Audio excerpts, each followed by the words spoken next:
The Federal Communications Commission has determined the following content to be emotionally harmful. Funny things that you think's funny aren't funny. Give me cocks all the time. I want cocks all over me. The Alan Cox Show kicks ass, man. Welcome. Show me what you got. You're not going to see a lot of cocks on TV. Alan Cox from the Alan Cox Show. I don't know what it's about you, but I can't even stand your voice. I think you're the biggest asshole alive. It's going to be a great show. Let's kick it. I'll say kick it, and you'll just kick it with a tasty groove, okay? 1, 2, 3, kick it. Kick it. Come on. God damn it. Could you one time kick it? What the? Alan Cox. Here we go. He'll ad-lib. He'll be fine. It's the Alan Cox Show on 100.7 WMMS.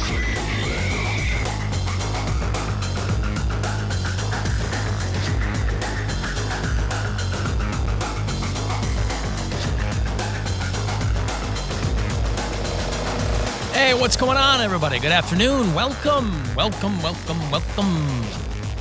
Another potentially exciting episode.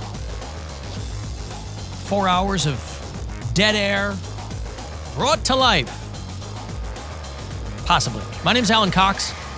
Thanks for being here. Say hi to Bill Squire. He's right over there. Hey, creepy hugs. Poundcake's back in Studio G. Afternoon, white people. Hello. Mary Santora is out.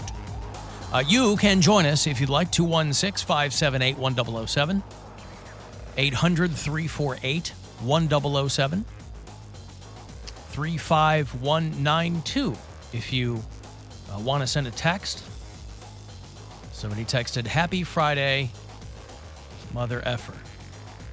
It's aggressive, but it's okay. It's, what are you going to do, right? Bye. Have a great Friday, you motherfucker. Maybe it's that lady. Had an affair with the mayor of Anchorage, Alaska? The mayor, yeah. Oh, I love that. She was a local news anchor and was just leaving him all kinds of salty, angry voicemails. Bye. Have a great Friday, you motherfucker. I assume that wasn't her sign-off on her nightly news program there in Anchorage. It was. That'd be amazing. Awesome. What, Cody? Friday sign-off. I was okay. This is just my mind wandering, but what do you think? What market is Anchorage, Alaska? TV and radio are different. I remember my boss in Chicago, his very first job as a program director was in Anchorage, Alaska.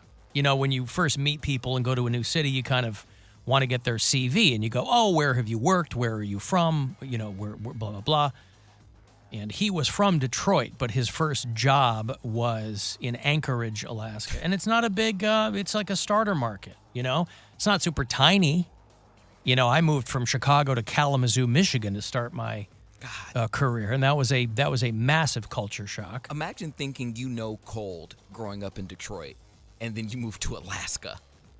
And like their winters are literally you're snowed in, like snow up to your window, can't leave the house because there's not enough plowing that could be done. This says Anchorage is 176. I thought it was bigger than that. That's about the size of when I moved to Kalamazoo, Michigan. 176. I wonder if that's true. It's tiny. Yeah. That Akron is a bigger market than that. Akron, Canton. I don't know about that. It is. Akron, Canton's like in the top, maybe not top 50, but definitely top 100. It's like 70-something, I think. Akron is 88. Yeah, something all right. like that. Well, Akron, though, yeah, I guess it's weird because, like, again, television markets, the Cleveland television market includes Akron, Canton, the whole regional area. Why they split it up radio-wise, I don't know. Cleveland and Akron are turf. Separate markets. Yeah, I'm not sure why, but Anchorage, Alaska, again, that's a place where you go because, it's probably a perfect place. We talk about you going to Tulsa. You should go to Anchorage because I would go to Alaska. Yeah. It's probably the perfect place to go because you probably have a hard time getting people to move there. I get paid for being there. And then on top of that, I actually have a job there as well. Well, I think because that's one of the main reasons why I'm afraid to move is because I'm like, I don't know if I would make enough money in my next job to support myself. Well, you won't, but that's part of it. But I'm saying I don't here. And I understand that I'm spoiled. My circumstances are what they are, but I am juggling multiple hats and multiple jobs because I've kind of made a name for myself, and people know my situation here, and they want to support me so I can continue being on the show. had I not been able to have another job, I love the show, but I don't make enough money for it alone to stay on air. Right. So Alaska, that would almost be I'm not going to say the perfect situation because it's some sacrifice, but I'm having money on top of the money I'm making in radio, which is what I do now. So it really wouldn't be that different. I'd make enough money to survive, and then I'd make just enough to get by for doing radio until I can leave to go to another market. As many times as we've talked about it over the years, I'm always unclear as to what the payments in Alaska are. Don't you have to establish residency there for a while? Yeah, and I think it's like $1,500 or something. No, year. it's like $15,000. No, no it's one's not. going to pay you $1,500. No, that's you not think enough. they're paying every Yes. resident of Alaska $15,000? No, Yes, they're they not. Are. Yes, they're they are. not. Okay, look it up. Alaska payments. It's like it's like government oil revenue or something, It's like right? $15,000 at least. Because it wouldn't even be worth it. $3,200 last year was the highest check sent out after adjusting for inflation. They're not giving every person in Alaska $15,000. But there's only a half a million people. $3,200 was the 2022 dividend amount. Well, then no way. Then of course no one's living there then. Because we have a friend who That's grew really up. going to cover the cost of your gonorrhea medication. Absolutely not. They They got that super gonorrhea. They really do. And plenty of drugs to go around, too. There's no gang wars or anything. We have friends who grew up in Anchorage, and they were like, it's beautiful. I get misinformation all the time because I was told. You give misinformation all the time, I give too. it because it was given to me. So I'm giving out the same stuff, same energy. Because I was told in college, I don't know if it was by a professor, but someone said, move to Alaska, it's $15,000. I think now it may have been $15,000 if you lived there for 5 years. And you didn't take half a second to Google that or anything. You just took it, ran with it. Most people walking around got their head up their ass. Most people walking around have no idea what they're talking about. Present company included. We've just found a way to monetize it daily. Alaska's incentive program goes back to 1976. It's called the Permanent Fund Dividend. And citizens in the past have qualified for up to $1,600 just for living there. Last year it was $3,200. That is so lame. Well, but there are a lot of states, though, and you've, I'm sure, read about them that aren't Alaska, where they're like, hey, we're trying to increase our talent pool. I mean, granted, But they're continental U.S. Right, but they're they're usually looking. It's not Canada. I mean, you're usually looking for like coders and scientists and doctors. There's a lot of these states now that are just getting decimated with medical professions because they're like they're not looking for boisterous phone screeners. I don't know about that. No, but like Texas, for instance, is just having red states are losing doctors at an alarming rate because they're like, yeah, I don't want to be put in jail for providing female health care because these hill rods in the legislature think that, a woman should have to carry a dead baby to term or whatever, forced birth parties. So things like that. But there are a lot of states that will pay people to go. You move to Kansas and they might $15,000 is one of the figures thrown around for Kansas. So there are a lot of states that are like, hey, come here. We want people to come. I think West Virginia. Obviously there are conditions. You either have to be in a certain line of work or you have to, whatever. New Hampshire, Iowa. All these are all states that will pay people to come. These are all continental U.S. Like going up to Alaska. What's the matter with that? I'm saying there's nothing wrong with that if it's continental U.S. If you go to Alaska. Did you just learn the word continental? No. The continental. I learned it from Johnny Tsunami because he was from Hawaii and he had to move to Vermont. And he went to the principal's office and the principal was like. You mean the contiguous United States. Continental, Hawaii is different. Alaska is connected to North America. Hawaii is not. Hawaii, you got to come back to the mainland. Correct. And Alaska is connected. Okay. You're talking about the lower 48. Yeah. Well, yeah, because he went to the office and the principal was like, we're relocating you to the U.S. And he's like, what are you talking about? I'm in the U.S. And he said continental U.S. And he moved to Vermont, and that was the whole thing. He was a surfer that turned snowboarder because he moved to Vermont. Wait, what was the job where they relocated him? It wasn't a job. It was Johnny Tsunami. He was. What is that? It's a Disney Channel original movie. I like how he says this like everybody knows Come what he's on. talking about. Johnny Don't you Tsunami. know about Johnny Tsunami? Sorry. Oh, this is a movie where this happened? Yes, it's Johnny Tsunami. This is how he learns things. I thought this was a friend Disney. of his No. named Johnny Tsunami, or his nickname was Johnny Tsunami. No, he's named Johnny Tsunami because he would ride the tsunamis in Hawaii. He was a surfer. And then for whatever reason, I forget why he got relocated to the U.S., but they moved him to Vermont. And then he turned that surfboarding into snowboarding. I mean, Alaska landmass is about the size of a dozen westernmost states. Alaska is massive, but it's connected to North America, part of North America. Hawaii, way out there. Johnny Tsunami. And did everything work out for him? He connected the two slopes together. There's the rich kids that have all the great ski slopes, and then the snowboarders who were just kind of like the hellions of the city. And I see. He brought them two together so they could all snowboard. So they were pretending that there were any poor people in snow sports. Correct. Gotcha. Well, listen, for a narrative device, I guess that's what they had to do. I've got to take a break. Last pair of tickets for you to get to that Alter Bridge show. It's the Pawns and Kings tour. That's their new album. And they are coming through bringing Seven Dust with them and Mammoth WVH. That is a show in August at Jacobs Pavilion. Brought to you by WMMS. So I'll have those tickets for you coming back. Last day, last handful of keywords on this show today for you to grab $1,000 from the Buzzard bookie. Next one's coming up at 2:30. This is the Alan Cox Show. Everywhere on our free iHeartRadio app or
built and how it ultimately turned Damon's life upside down.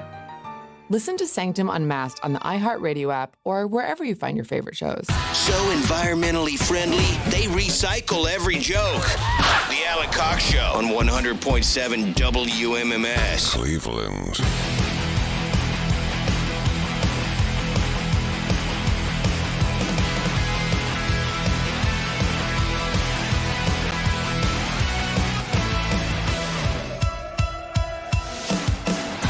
Is it wrong that I'm already thinking about the Bill Squire Friday Get Down? There's nothing wrong with that. I mean, appreciate it on your Instagram story. Right? Sometimes they just write post. themselves. I love that. I screenshotted that. I made it into a post. Not even just a story. It's a full-on post because I loved it. There was a legit question on Reddit that said, what is the one thing you do on Friday to start your weekend properly? And, of course, I put the Bill Squire Friday Get Down because it's the way to go. That's how we do it around these parts. Your Cleveland Guardians are back here at home tonight to play the Minnesota Twins, who so far are a very good ball club. You got to call it a ball club. Sounds like you know what you're talking about. They're above 500. Your Guardians currently are not, but it's still the beginning of the season. A lot of baseball yet to be played in the 2023 season. And so 7:10 tonight is your first pitch right around the corner at Carnegie and, boy, they say it all the time, right at the corner of Carnegie and... Come on. It is on the tip of my tongue. You are correct. It is on the tip of my tongue. Carnegie and on the tip of my tongue. I am on a tear here, but I cannot. Carnegie and Ontario. There Ontario. you go. Twins Guardians Been here tonight. for 13 years. 7:10. What's that? Yeah, right. But I'm in a good mood today. I don't often say that, but I'm feeling all right. I bought a brand new pack of brand new Sharpies. I bought a whole pack of brand new black Sharpies, so they have brand new tips on them. You know, once you're using your Sharpies for a while, they get all mushy, and then you don't have a fine point on them. And you know how I like a fine point. Gotta have a fine point. There's nothing that drives me crazier than when I'm selling after a show and the Sharpie, like I'm signing posters, it starts to dry out and doesn't, I don't have the best handwriting, but I do like to, make the posters look nice. Right. I try to do a good signature. I try to write people's names legibly. I mean, when they need to be, but you need a good Sharpie to do that. They need to be a little lived in. When you get them brand new, they have that super fine point, which is okay. But when they're a little lived in, it's when they're like Barney Rubble's face towards the end. There's a nice contemporary reference for you kids that you can't tell what the hell you're writing anymore. And then I got a call from a friend of mine last night that I have not talked to in a long, long time. This buddy of mine who was on the air at the radio station I worked for in Pittsburgh. And he has since gotten out of the radio business. But he texted me out of the blue, and he goes, "Hey, I hope this is still Alan. I heard some of the show today. Sounded awesome." And I was like, "Dude," I'm like, "are you in town?" He goes, "No, I'm in Pittsburgh, but I listened on the app and blah, blah, blah." So he's like, "Can I call?" I go, "Yeah." So he called. Turns out that he's making a trip to Chicago or something. He's visiting ballparks. This is like his thing. He's a single dude. He's visiting ballparks. And he wanted That's becoming like a thing that a lot of people are doing where they're trying to hit every ballpark in the, every major league ballpark. It is a thing. Like, remember years ago, my buddy Mike Jones came in. He was in town. My friend Mike Jones, who does the midday show, he's at DC 101 in DC, and he does the midday show there. And he, years ago, was like, "Hey, man, I'm going to be in town. Can I come?" He came in and hung out on the show for a little bit because he and his wife were visiting ballparks, and they were coming to Progressive Field. So I'm talking to my buddy last night, and I hadn't talked to him in so long, and it was just cool to, like, kind of catch up and jump right back into it. And he said, he told me where he was. He basically wanted to know, based on where he was staying, how sketchy was the area. And I'm like, "Are you at a hotel or an Airbnb?" And he goes, I'm at an Airbnb at this part of town. And I was like, "Well, you're fine there." I'm like, "Just Uber I'm like, you're only going to be going north. You know, he's visiting Wrigley Field. And I said, when was the last time you were at Wrigley Field? And he said, I've never been to Wrigley Field. I said, well, it is an amusement park now for people who've been to Wrigley Field in maybe the last 4 or 5 years. They basically tore down everything around Wrigley Field that gave it a little bit of local flavor. And it does look like an amusement park now. They put up like high-rise condos, and it's pretty sad when you consider the McDonald's local flavor, but it had been there for 100 years. Tore all that down, and they built like an outdoor thing. I mean, those of you who've been to Wrigley Field recently, you know what I'm talking about. It looks very, very different than it did even 5 or 6 years ago. So we had a nice chat, you know, maybe 15, 20 minutes, kind of give them the lay of the land. And but I haven't talked to anybody that I go that far back with in a long time. So it's nice surprise. I'm like putting my daughter to bed, and the phone rings, and I said, "Tell your mom you got to go to bed," because I'm on the phone now. And but it was nice. It was nice to catch up. He said the show sounds awesome. He said, I don't know how long He's a good friend. He said, I don't know how long the people on your show have been with you. He goes, but you guys all sound like you've been together for a long, long time. And I said, well, a couple of us have been. I said, but that's good to hear. I mean, So it was nice to catch up with him. You and I over 10 years. Poundcake, what are you, 6 or 7? I think it'll be 8 in September. 8 in September. Damn. Dude. My first day, I remember the day I got hired, like permanently, was September 1st, 2015. Wow. I honestly can't believe it's been that long. Did I do the math right? Is that math? That's 8 years. Is that correct? It's 2023 now. Yeah. It just 23 minus 15 is 8, as I recall. Well, time just goes by so fast because 2015 doesn't seem like that long ago. It really doesn't. No, whenever I think of like last year, it's 2015 or 2016. Like that's what I always think of, and I'm like, oh wait, that was so long ago. Like a year is not. Yeah. A year is or not like fair. a year when I go like a couple years ago, but I'll be talking about something that happened in 2015 or 2016. But well, it was this weird between Trump and COVID. There was this weird combination of that chunk of time feeling like meshed it was together. Well, feeling like it was super fast, but also it was 100 years long. Right. Like I didn't put 2 and 2 together, but I was like 2016. Well, that's 4. Correct. That is correct math. I'm killing it with this math here all of a sudden. But a lot of 2016 was a big year. It was the year I graduated college. It was the year that we went to Jamaica. It was the year of the championship.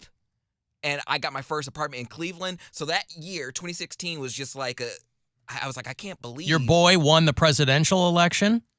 Trump, yeah. I was gonna see, again, big stuff happened I don't even remember. See? So it was crazy. Wild times. But I've come so far since then. You really have. Yeah, but in the end, it doesn't even matter. Who's doing the raping? Why? Because of Lincoln Park. He doesn't listen to the station. He doesn't know what's going on around here. I know that one. Doesn't even matter. Yeah, he's tried so hard and come so far. In 8 years, I still don't know my rock knowledge. It's all right. We've tried calendars. Fortunately, it's not part of the requirement for the gig. We've tried Name That Song. Yeah. Nothing. Well, that's always fun. We could play Is That Skinnerd? I mean, I don't have it prepared, but I mean, we could certainly do that. If you want. You want me to play a couple of songs, Bill, and then ask him if I always they're Lynyrd love Skynyrd? I always love right, to doing dip him this. back in. I mean, as more time goes on, as more time transpires in between playing this, I think that maybe he'll acquire some more knowledge by osmosis, like just maybe having it on in the background. He's picked up a few. Yeah, his knowledge is so weird and arcane, though. but sometimes he just gets a bullseye. Yeah. Let me give away this money very quickly, and then we'll throw into that. It's $1,000 here. Last few keywords you're going to get on the show today before the Guardians game tonight. So listen closely to each one of these. We're down to the wire. It's a chance for you to grab a grand. Good luck. This is your chance to bet with the Buzzard Bookie and win $1,000 now. Enter this nationwide keyword at WMMS.com. Cash. That's cash. Enter it now at WMMS.com.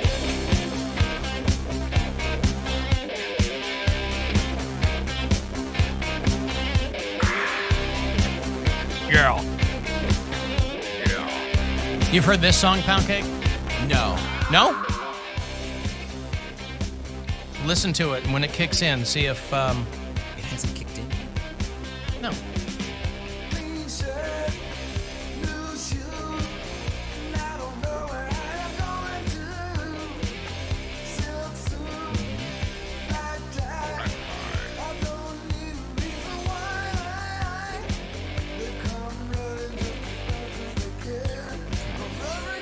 Crazy by a sharp dressed man. See, you know the song. Is that Skynyrd?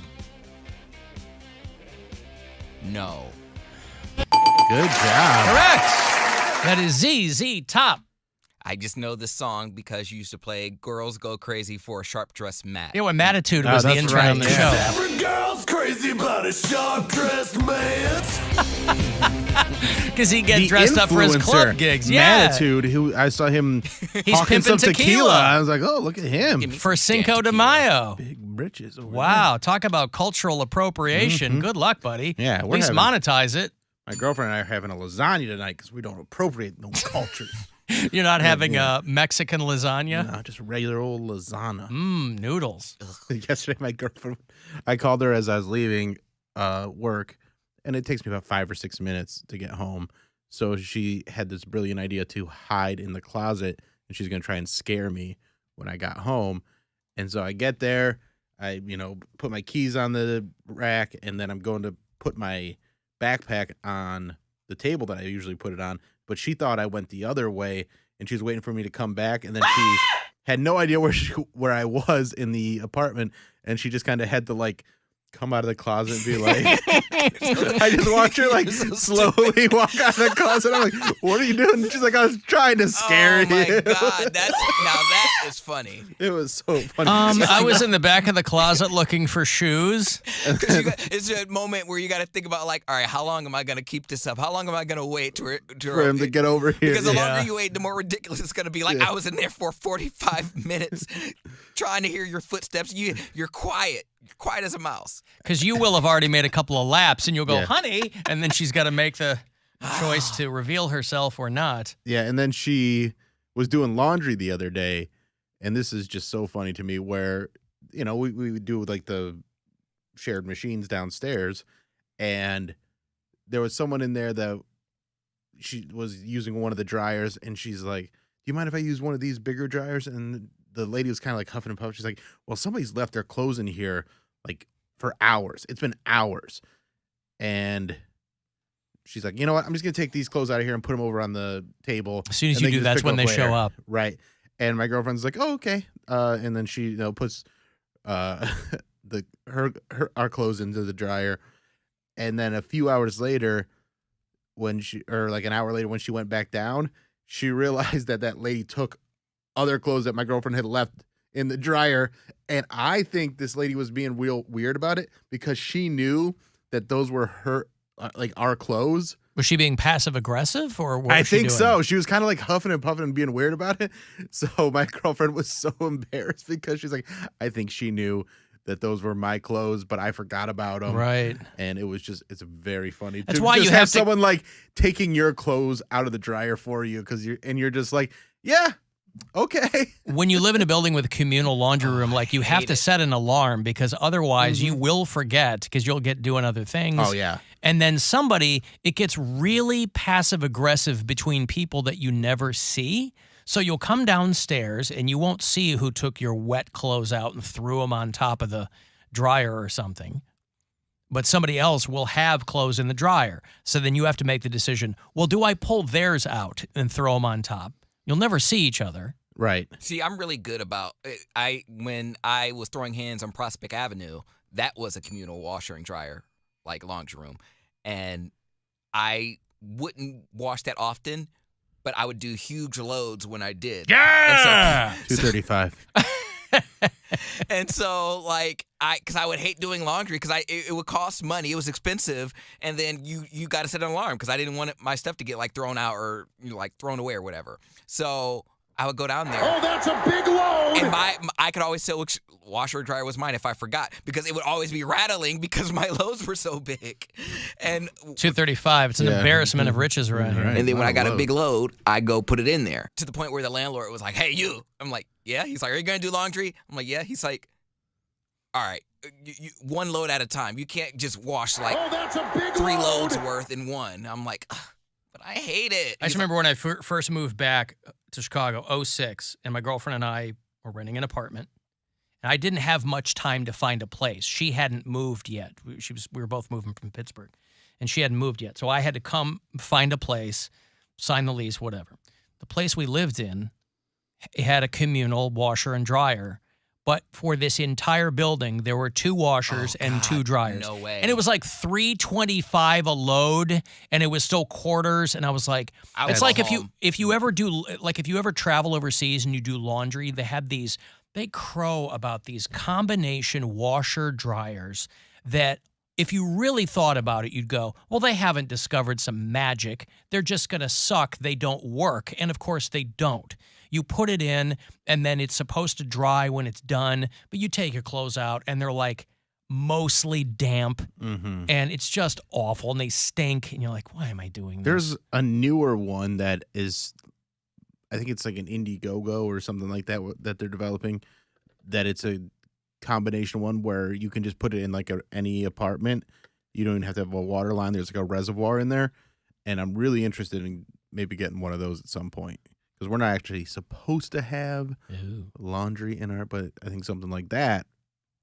Is it a loophole? Yeah, I think that's a loophole. But they're also small. So it's like you could do some clothes in there, but you can't do like bed sheets and stuff. Yeah, it's like a countertop coffee maker, but for laundry. After having a washer, like a bread maker. After having a washer and dryer in my apartment, I really don't want to go back to a communal washer and dryer. I mean, it does suck, but I'll go back to my mom's house if that's the case. It's worth it for the views. But then we also have we have a pretty good setup where we got a wagon that we use for our laundry and stuff like that. Like a little Red Rider. It's just like a little collapsible. It's collapsible. That was a pound cake. A collapsible. A collapsible wagon that actually works really well. Comes in quite handy. But I digress. Back to Is This Skinnerd? Oh, yeah. With Cody Poundcake Brown.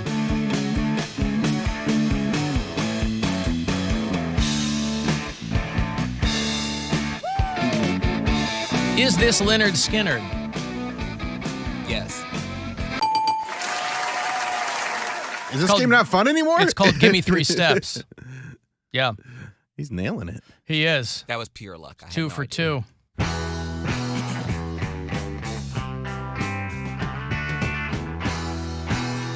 Now, he won't know. Well, I don't want to say anything. This is not Skinner. Doesn't now, sound like what Skinner. makes you think this is not Leonard Skinner? I don't know. A lot of different instruments. That I'm not He's 3 using for 3. That's Alice Cooper. I'm 18 is the song there. What instrument is that? A guitar? No, I think he's the harmonica. Harmonica. Okay. Probably Blues Traveler.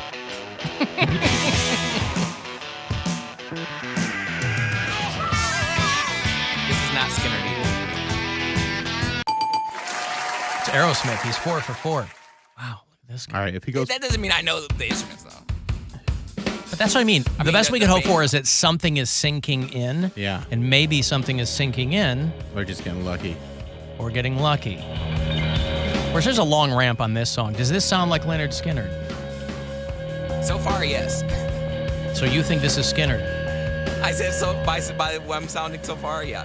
What I'm hearing. Sorry, that was you too. Gonna go. No, can't win them all. No, you cannot. Let me see here. Let me find.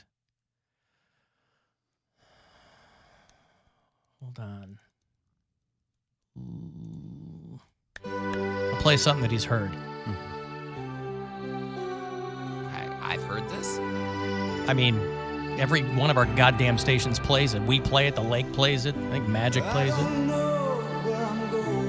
This song's 40 years old. This is Phil Collins. This is not Skinner. It's not Skinner. I don't know how to. I mean, but it's not Phil Collins either. I guess you're right. It's not Skinner. That's the only game.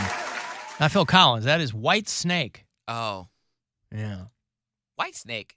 Ain't that's Bret Michaels? No. Who? David Coverdale. He's been on this show. Poison was Bret Michaels. Damn. I know. They were a hair band, though, right? I'm getting somewhere.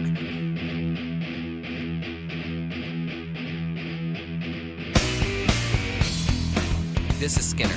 This is Skinnerd, he says.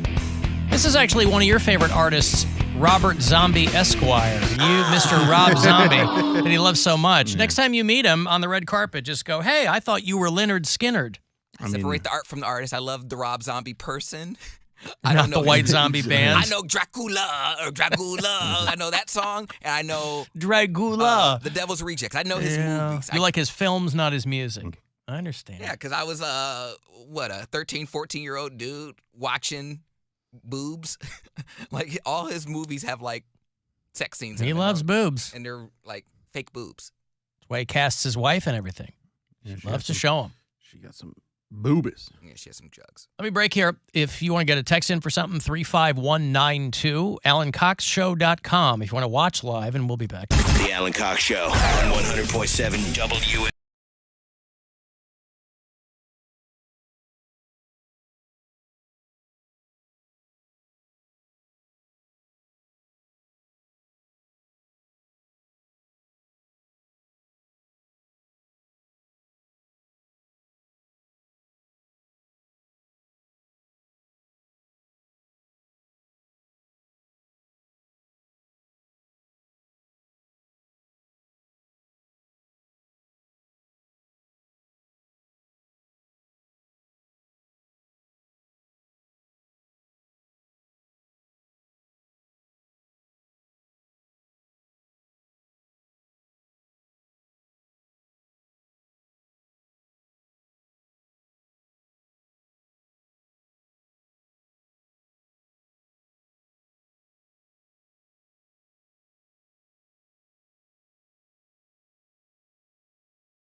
WMMS, Cleveland. Give stuff away, time to give stuff away, time to give stuff away, give stuff away. All right, you want to go see Alter Bridge? I got one more pair of tickets for you to check out the Pawns and Kings tour is what it's called.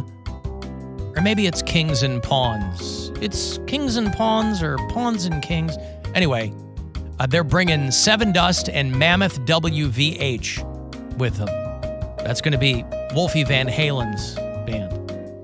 And it's going to go down Tuesday, August the 8th out at Jacobs Pavilion, AXS.com. Get you some details on the show. WMMS presenting Alter Bridge. Caller 10, these tickets are yours. Good luck. 216-578-1007 or 800-348-1007. Hey, ladies. If bad puns and even worse accents get it slippery down there, I'm so turned on, I think I'm actually getting dehydrated. you've come to the right place. The Alan Cox Show. On 100.7 WMMS. I know you wanna do it.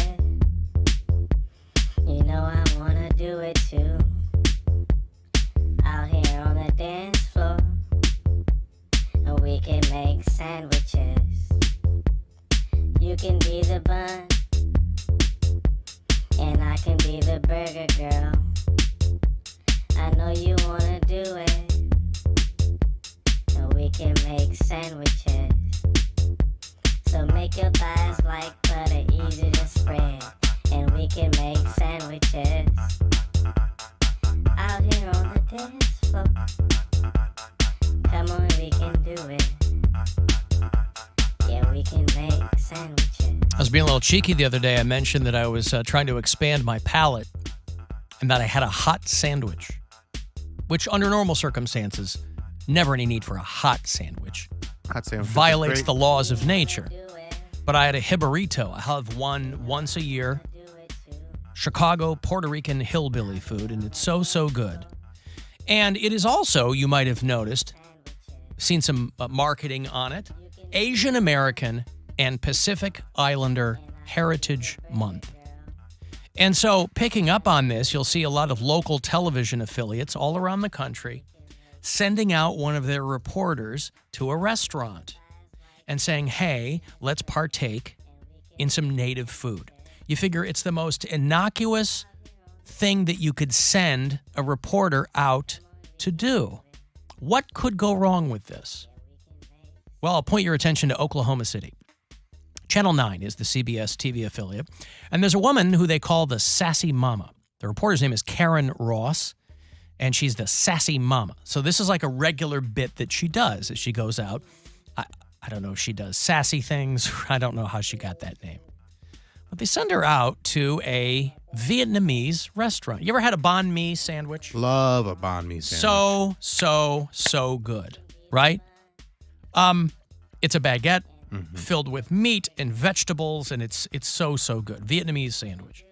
And they sent the Sassy Mama out to try one live on the air at a restaurant. And have you seen this?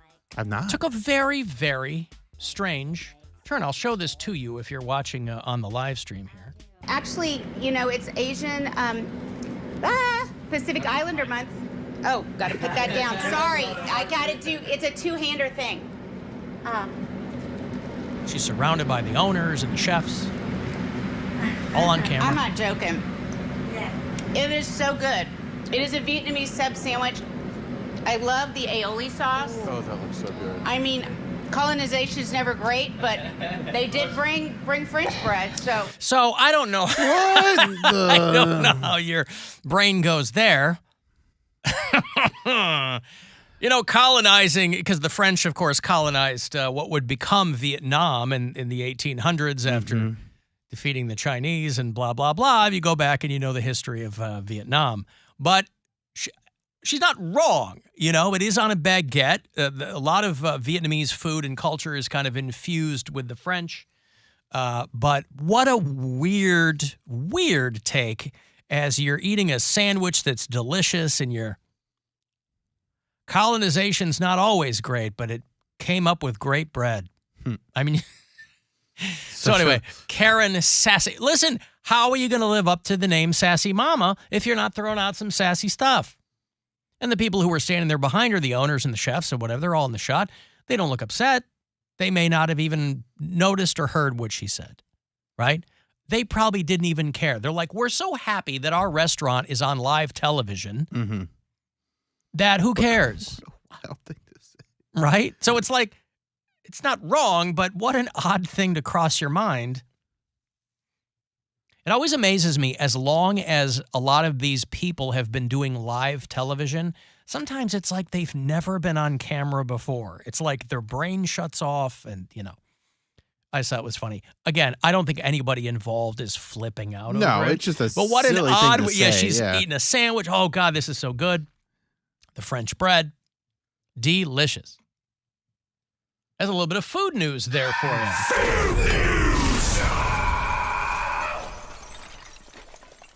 Hey, Bob. Is this Mr. Cake or Mr. Cox?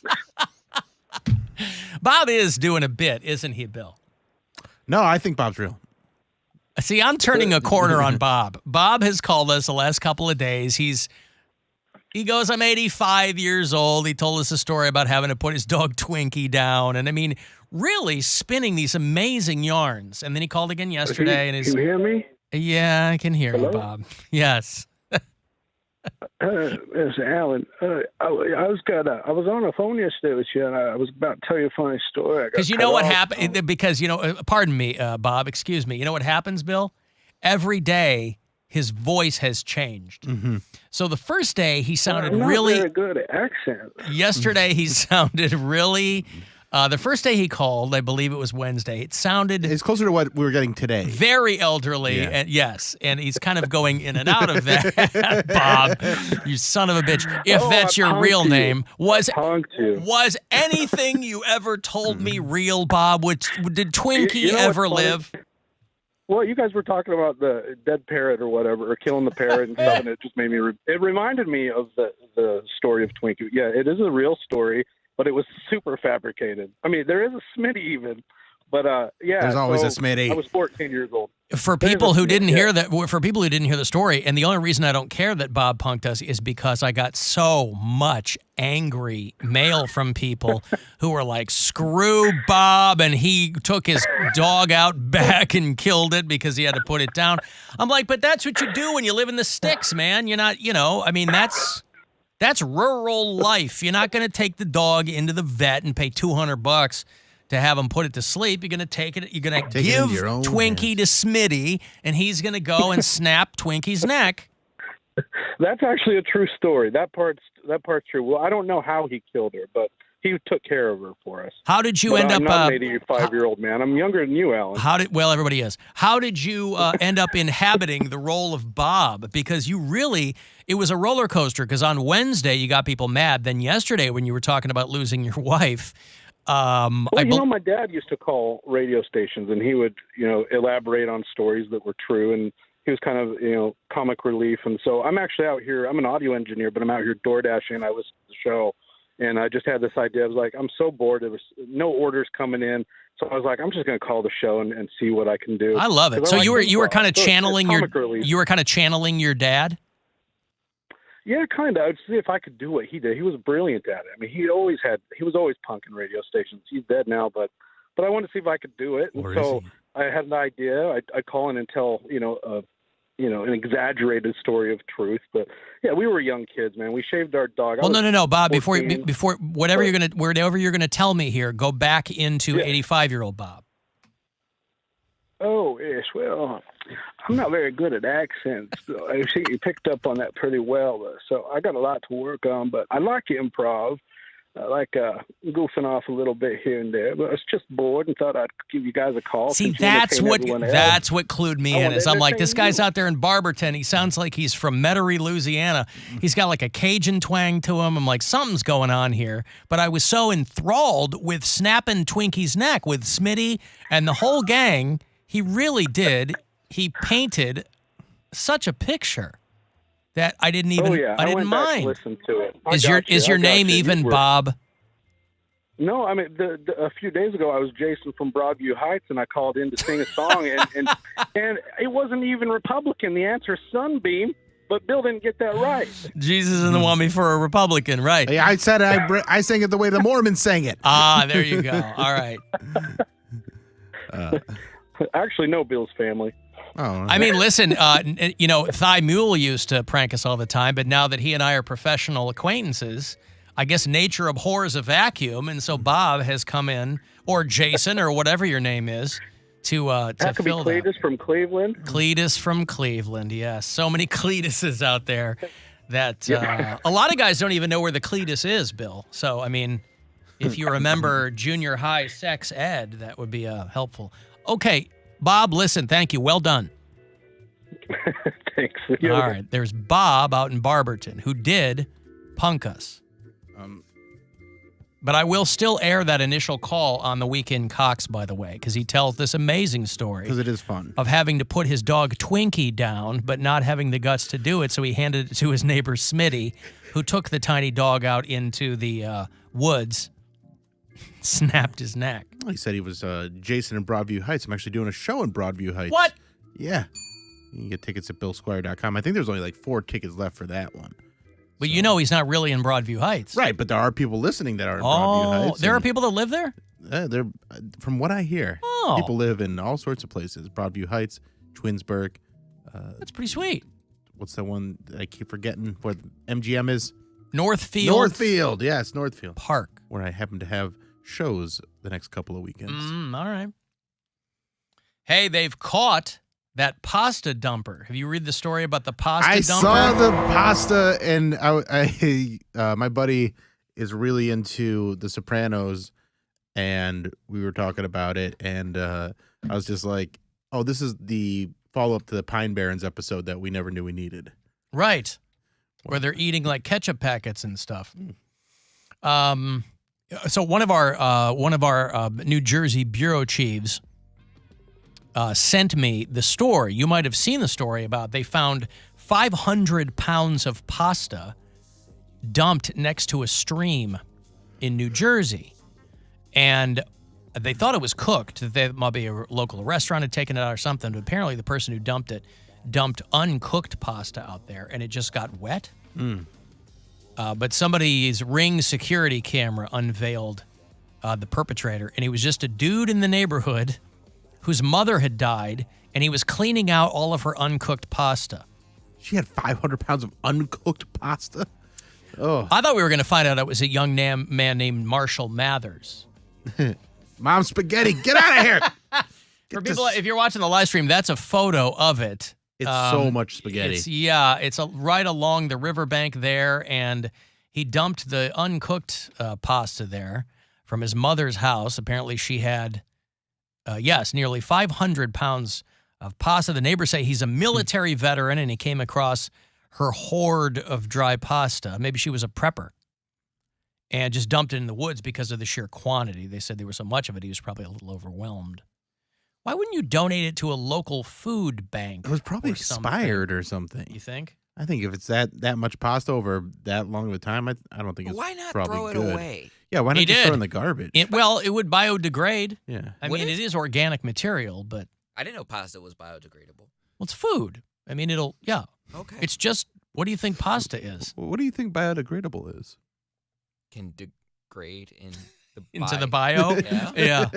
See, look at this. If you all these giant piles, and he threw them there uncooked. I can't tell if it's vermicelli or spaghetti. Oh my God! Oodles of noodles in the woods in Old Bridge, New Jersey, along a riverbank there. Yeah, it's not that I didn't think it would go away. It's just I didn't know if something like that would be good for the grass or the surrounding area. I don't know that it's good, but it's not like you're dumping 500 pounds of plastic bottles there or something. It's pasta. It's food. It will break down and degrade. It's an invasive noodle. An invasive noodle.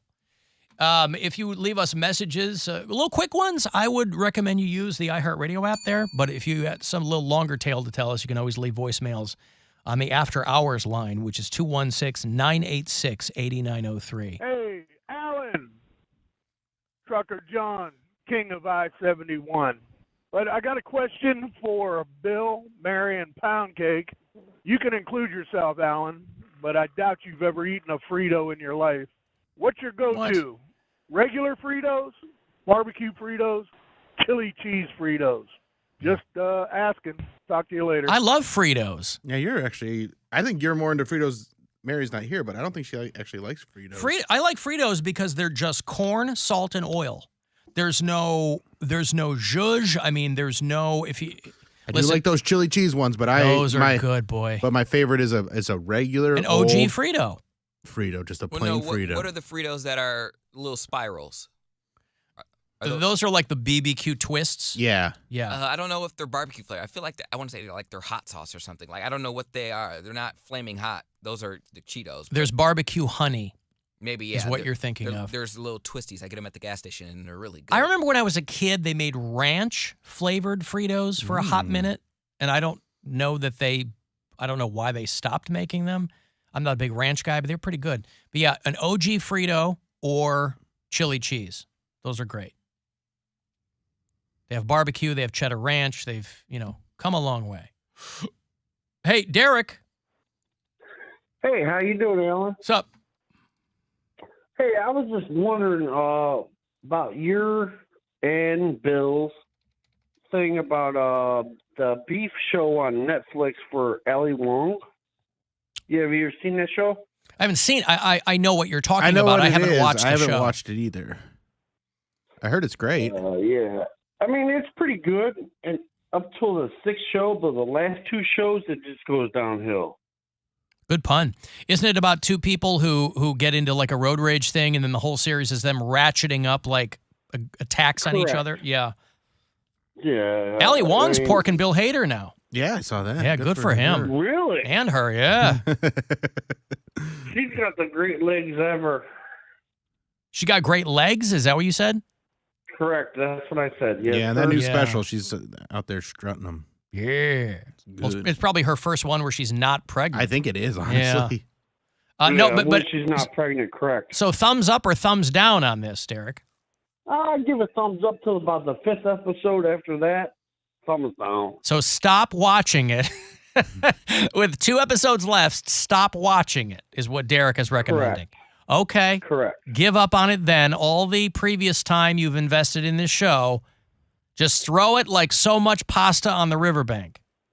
Yeah, if you're invested in it, you got to watch them all, but... Yeah, but you bailed. If you're not invested in the first show, get out. Okay. I thought it was a cooking show, but then I read up on it. I was like, oh, they have beef with each other.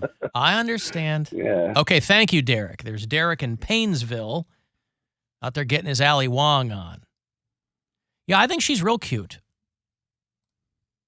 I don't think she's... I'm not as big of a fan as her stand-up as a lot of other people are. Some people think she's just hilarious. I think she's funny enough. I think she's real cute. But I think she was married to her manager or something, or I don't know what it was. I don't think it was his manager, but I thought he had like a whole other thing. But yeah, maybe. And they split up last year. Like after that special came out where she was just berating him, like it was.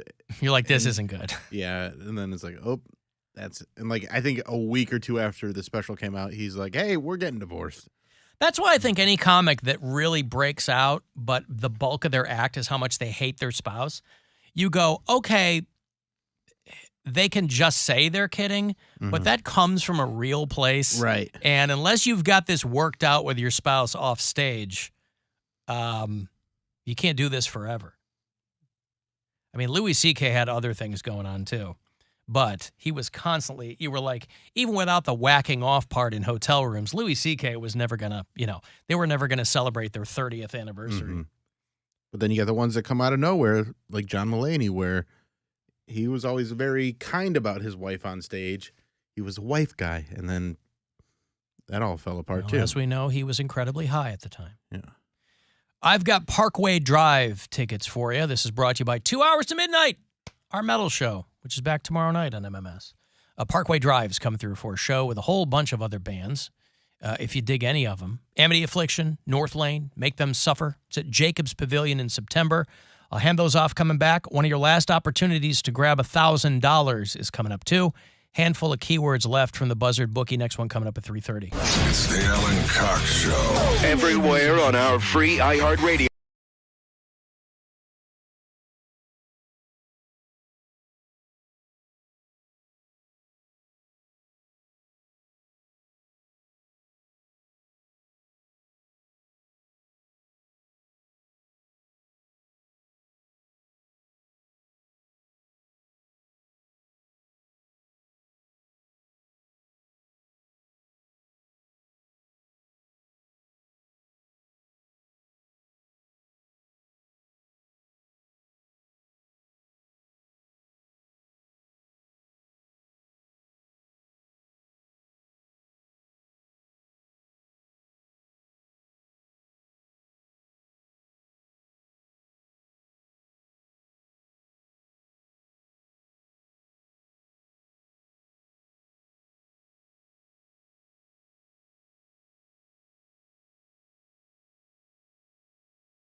how it ultimately turned Damon's life upside down.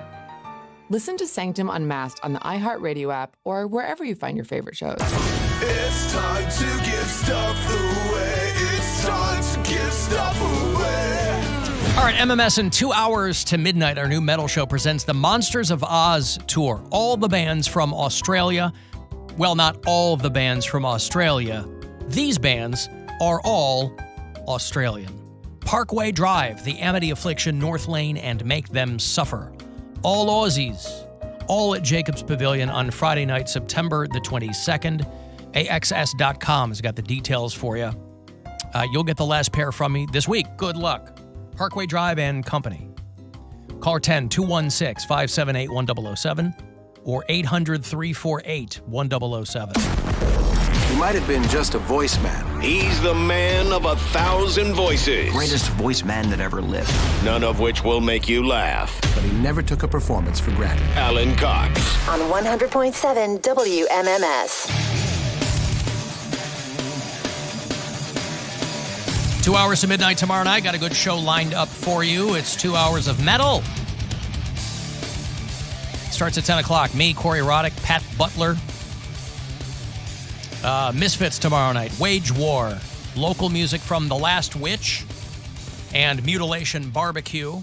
And lots more in there as well. Your suggestions, bands you dig, all of it. You can always email 2htm@wmms.com. But tomorrow night, we're back. Me and Corey and Pat, 2 hours to midnight here on MMS. Next week on this show, I will have plenty of fun things to give to you. Not least of which is we're starting Alan Cox Show night on the Cleveland Funny Bus. Maybe you've joined the Cleveland Funny Bus before because they've been doing this for a minute, and people who have gone on it have learned a little bit and laughed a little bit, right? There are local comics who kind of are your tour guides on the Funny Bus. Leaves from Collision Bend. And it's about 90 minutes. And the next handful of Wednesdays, we will be your host. I will be your first host this coming Wednesday night. Go to funnybus.net for the tickets because they will go quickly. But we'd love to have you along. I'm sure Bill will host one. I'm sure I will. Imagine Mary will host one. But I'll be your host for the inaugural Alan Cox Show night on the Cleveland Funny Bus this coming Wednesday. Again, all the info for you. Go to funnybus.net, but I will have tickets to give away Monday and Tuesday of next week. Also, hook you up if you want to go see Bill Maher. He's doing MGM Northfield Park in a couple of weeks. I will have Buzzard Fest tickets for you. That is August the 4th out at Victory Sports Park. The return of Buzzard Fest after 23 years. We're bringing it back. Incubus, Bush, Live Filter, Welshly Arms, Kaleidoscope Kid, and Winona Fighter. BuzzardFest.com for that. I want to go see Clutch. I'll have those. And if you just want to get yourself to Monster Jam, that's June 3rd over at Brown Stadium. So all that next week. Guardians play tonight. They are back home to start up the weekend series against the Twins. And it seems like they're going to have a really good night. Be a fine time to be at the ballpark. It's 62 degrees right now. It's not going to get much cooler than that. From Shake Shack across the street. I have yet to go to Shake Shack. It is literally across the street from us. It's fantastic. We've been here since August, and I have yet to have Shake Shack. Not just from there. I've never had Shake Shack. I like Shake Shack. I try to not go there too often because, it's not the healthiest food, but I love it. Damn, it's good. Do they give you whipped cream on top? No, they didn't do that. They might do that if you request it, but I don't need that, especially when I have like a cap on it. Like there's a lid on it, so then you had to take it apart and try and get to the whipped cream. Gotcha. I mean, it's just a good classic milkshake, though. I think it's custard and not ice cream. What does that mean? Oh, it's not? It's not like a McDonald's milkshake? No. It's like a Culver's thing. So it's thicker? It's not that thick. Damn it, Bill! You're inspiring me. You're gonna make me get one after the show. But I'll get one right now. Isn't custard thicker than ice cream? It's made of different stuff, right? I don't know. I just know it's good and it's not that thick. I'm not a custard guy. I don't know everything about custard. I just know that this milkshake is. I like my ladies like I like my custard. Mm-hmm. Thick. All right. That's all it takes. I know I was bragging about having the crematorium earlier this week, but not that kind of cream. Not that kind of custard. That's all it takes, Poundcake, for you to be nudged over to the Shake Shack? It sounds divine. That I'd be lying if I said I wasn't bummed about that. I was going to be your host. Julia Mary was going to be the comic who's going to be showing you around Cleveland. It's going to be a lot of fun. It's BYOB. But we were going to have Paul Stanley do it. He's well-versed in that. Here's Paul Stanley driving an RTA bus. Yes. Okay, that's cool. Next stop, Tower City. They got a lot of nice shops in there. You can even get you some Chinese food at the food court. I'm Paul Stanley driving the bus. That was Paul Stanley driving an RTA bus. And another reminder at how old that bit is, that Tower City was still a viable retail establishment. I was in the kitchen a couple of breaks ago, and I heard our sports update. And the guy was talking about how Tom Brady might want to get out of the TV deal he signed with Fox. And this is how he hadn't even been on the air yet. He's going to take a gap year after retiring. And then he had signed a 10-year, $375 million deal with Fox Sports. And this is how you know you're already crazy rich, is you go, I don't need that money. I want to do that. Yeah. I don't feel like When people talk about financial freedom, that is above and beyond what they're talking about. To have FU money, he's like, I thought about it at the time. I thought that who better to make the transition from playing to commenting on it, except that Tom Brady, I hate to break it to you, Bureau Cheese in Massachusetts, is practically, for as attractive as he is, he's always gotten way too much credit for having a great personality. He's practically lacking charisma. I think people just assume that because he's so good looking, they've kind of given him a pass. But there's not a whole lot. I hope he doesn't quit, because I would love to see them locked into a 10-year deal with Tom Brady. I mean, obviously, no. Tony Romo was like lightning in a bottle, because he was kind of a lunkhead, but when he was on TV, he was great. And they were like, oh, my God. I mean, nobody thought there was going to be a bidding war over Tony Romo. But they were like, oh, my God, he's great. He's funny and he's quick and whatever. He's got a good sense, obviously, of the game. And he can, in what's Poundcake's phrase? In not layman's terms. What's his phrase? Oh. In something terms. What do you say, Poundcake? I gotta consult. Terms. In language terms, that's right. Terms. In language terms, he can. I haven't consulted the Poundcake glossary in a while. In language terms, he can get the point across.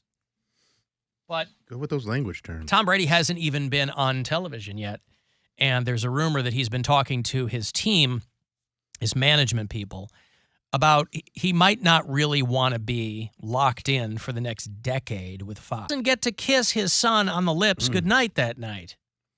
And it just doesn't have the same feel when you're doing it on FaceTime. Well, that's why you want a job like the TNT guys, where you're just in Atlanta. In the studio. Doing those studio things. You don't have to travel unless it's playoffs or the All-Star game. They don't have to travel nearly as much. But when you are calling the games, that's when there is so much travel. Yeah. But this was really going to put Fox Sports, I mean, it's already a big deal, but this was the get, Tom Brady. And if he goes, well, because they just lost Joe Buck and Troy Aikman. Yep. And so to Amazon. They're looking for them. No, I thought they lost them to Monday Night Football. Who went over to Amazon? Al Michaels? Yeah, okay. I think so. Troy Aikman. So, yeah, that's pretty wild. But again, people can toss around the what ifs all you want, but what jumps out at me is that's a decision of a guy who doesn't need that kind of money. And most athletes coming out of their playing career would kill for that money. Because unless they've been really smart in their playing career, you got to have a second act. If you're retired by 40, you're like, well, how am I going to? And not everybody's got a lot of charisma. Not everybody can be Shaq or Charles Barkley. So I don't know. We'll see what. Hey, Paul. Yes. Hold that thought, Paul. Yeah. I just realized I have to give away some money here. So hold on, Paul. Let me give you $1,000 to somebody else, not Paul. Chance to grab some money here from the Buzzard Bookie. Last few keywords this afternoon, so listen closely and good luck. This is your chance to bet with the Buzzard Bookie and win $1,000 now. Enter this nationwide keyword at WMMS.com. Check. That's check. Enter it now at WMMS.com. Okay, Paul, thank you. I'm sorry. What's going on? I didn't know I was going to be put on the air. Wait, hold on. I just wanted to... Hold on, Paul. Hold on again. I'm going to change the subject now. All right. Okay, go ahead, Paul. All right. I was just calling about a concern I had with a school district, a school that I live across from in Cleveland Heights. They said they weren't cutting their grass for a while, and especially with the weeds growing and stuff, it affects everyone. It doesn't look good, and they said they're holding off on cutting the lawn until they can find someone who doesn't use gas-powered mowers. Yeah, we were talking about this a couple days ago. I didn't know that it was centralized to Cleveland Heights, but they're talking about the No Mow, M-O-W, No Mow May is what it's called. Yeah. Where they're just going to let the lawns go. What's the problem with that? Yeah. Well, for one thing, with the dandelions and weeds and everything else, when they go to seed, they're going to affect everyone else's lawns in the area. So? And so that's going to end up costing people more to take care of their lawn and do more work. Wait. Dandelion seeds are going to, wait, you're talking about the dandelion seeds blowing into other people's lawns? Yes. And that causes a problem for other people's lawns? Right, because people then have to do more work to get rid of the growing weeds and everything else. And for one thing, it looks worse. But I think the whole point of this is that they're encouraging people to let the grasses grow because it's kind of good for the ecology, and small flowers can bloom and things like that. And there are a lot of people who are of the mind that lawn maintenance is a waste of time. So I think that's probably, they tell people you're not supposed to mow your lawn down to look like a golf green, right? You're supposed to kind of let it go. Yeah. And they're taking this to, I guess, its logical conclusion. But you're saying that for your neighborhood, it would be a pain in the ass? Yeah, it would be. But I don't understand why. More of a problem because it creates. Well, that's not how lawns are supposed to be kept up, and the city starts citing people for not taking care of their lawns. I see. You're talking about the aesthetic value of it. And the aesthetic value, of course. Yeah, but Paul, I would imagine, Paul, that if they're doing this locally out there in Cleveland Heights, then they're not going to be citing people. Yeah. Right? I get that. Yeah. And I think it's just ridiculous them not cutting lawn and wanting to find mowers that don't use gas-powered mowing. I got to tell you, Paul, I have an electric mower, and I think it's awesome. I love it.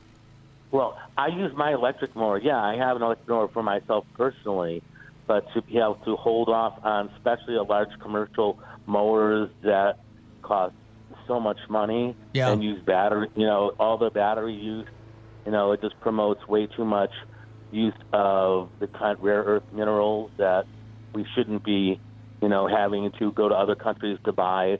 People who are mining them with forced labor and slave labor. Well, you stumbled onto. I think you've stumbled onto something that's equally important there, Paul. You're talking about how we get the materials for the batteries. Of course. Right. Well, you can't ignore that either. So, Paul, will you express your displeasure to them across the street, or are you just going to kind of stand out there and shake your head at them?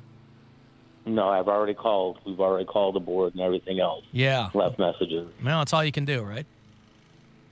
For right now. Well, good luck, Paul. Don't take the lawn into your own hands, Paul. You see what I did, Bill? Sure. Don't take the lawn into your own hands. You got it. All right, thank you. There's Paul out in Cleveland Heights. Who's not a huge fan there of the No Mow May. You can hear this studio. You still hear a little bit of sound coming in. They're mowing right in front of our studio. Which makes a lot of sense because there's so much grass out there. Well, there's not anymore. They just took it right down. They took it right down to the... Yeah. Right down to the nubs, boy. The little pieces of grass that'll come up through the cobblestones and the bricks and things, you know? They're not screwing around. They take it right down. Hey, we're trying to do a thing in here. Can you guys... Talk to these guys through the window. Hey, can you guys... Hey! Hey! They can't hear me. Hey! Hey! Let me try. I think I'm on... Yeah, you try. Yeah. I'm going to do it Fonzie style. I'm just going to do this. Got it. Wow! Dude. I was going to go out there and, And do what? Twerk? No, call them out their names. Call them out there. What? Call them out their names. Explain that to me. Call them all types of names and then tell them where they can go. Call them names. I think you meant call them by their names. Call I'm them like, how do you know their names? Call them what? You never heard that term, like, don't call me out my name? No. Oh, wow. Don't call me a name? God. Is that what it means? Don't call... Is this... Calling me anything other than my name. Call me out my name. That doesn't even sound like English. I don't know you're what you're having a stroke. But is it Disney? Yeah, you're having a stroke. Does Johnny Tsunami teach you this? Is this from the Disney Channel? No. Don't. I can't believe you've never heard that. People say, don't call me out my name. Blah, blah, blah. If you're getting cussed out, like, wow, okay, then. Well, now I've heard it. If you repeat that, I'll go, now I know what he's talking about. Don't call me out my name. It's out of my name, but still is out my name for short. Don't call me out my name. But okay. Alan Paul should just put some goats in the lawn and see how the city feels about that. Listen, I remember when I was a kid, there was a guy who made one of the papers. There was a guy that they wrote about in the Chicago Tribune. I was like in the 6th or 7th grade, where he was renting sheep for people who, just as a goof, not as a goof. I mean, he had this stock. One of like the, once you get outside the suburbs there, it's all farmland and things like that.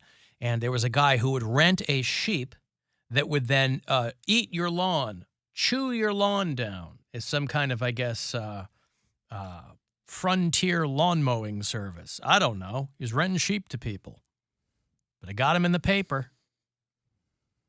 He's probably dead now. It was a long time ago. Those goats and sheep are probably all dead now. Alan, I hate to say it, but call me out my name is an actual saying. No, I believe him. I just never heard it before. Slang is so fleeting that by the time you get a hold of something, it's either not around or... Why do people hate to say it? Like, I things are think, not like Poundcake isms. Like, No. I think that they were telling me that I wasn't saying that... I wasn't denying it was a thing. Okay. I was just saying I'd never heard it before. Alan, you remember Phil Collins said, no mo, no mo. Yeah, that's right. Thank you. I've got to take a break here. If you want to send a text for anything, 35192 to get me there, alancoxshow.com. And you can listen and leave messages for us on the iHeartRadio app. Rising from the ashes of the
to give stuff away. All right, I want to go see comedian Lewis Black. He's just announced he's coming to Cleveland. These tickets went on sale this morning at 10 o'clock. Two-time Grammy winner Lewis Black back on stage out at MGM Northfield Park Center stage. It's going to be Friday night, October the 20th, the Off the Rails tour. Ticketmaster.com will have whatever details you need. You'll get the last pair from me this week. Good luck. 2 for Lewis Black in October. Caller 10-216-578-1007 or 800-348-1007. The Alan Cox Show. Is planning to use to crumble the morals of America is this rotten, filthy, dirty, lewd, lascivious junk. On 100.7 WMMS.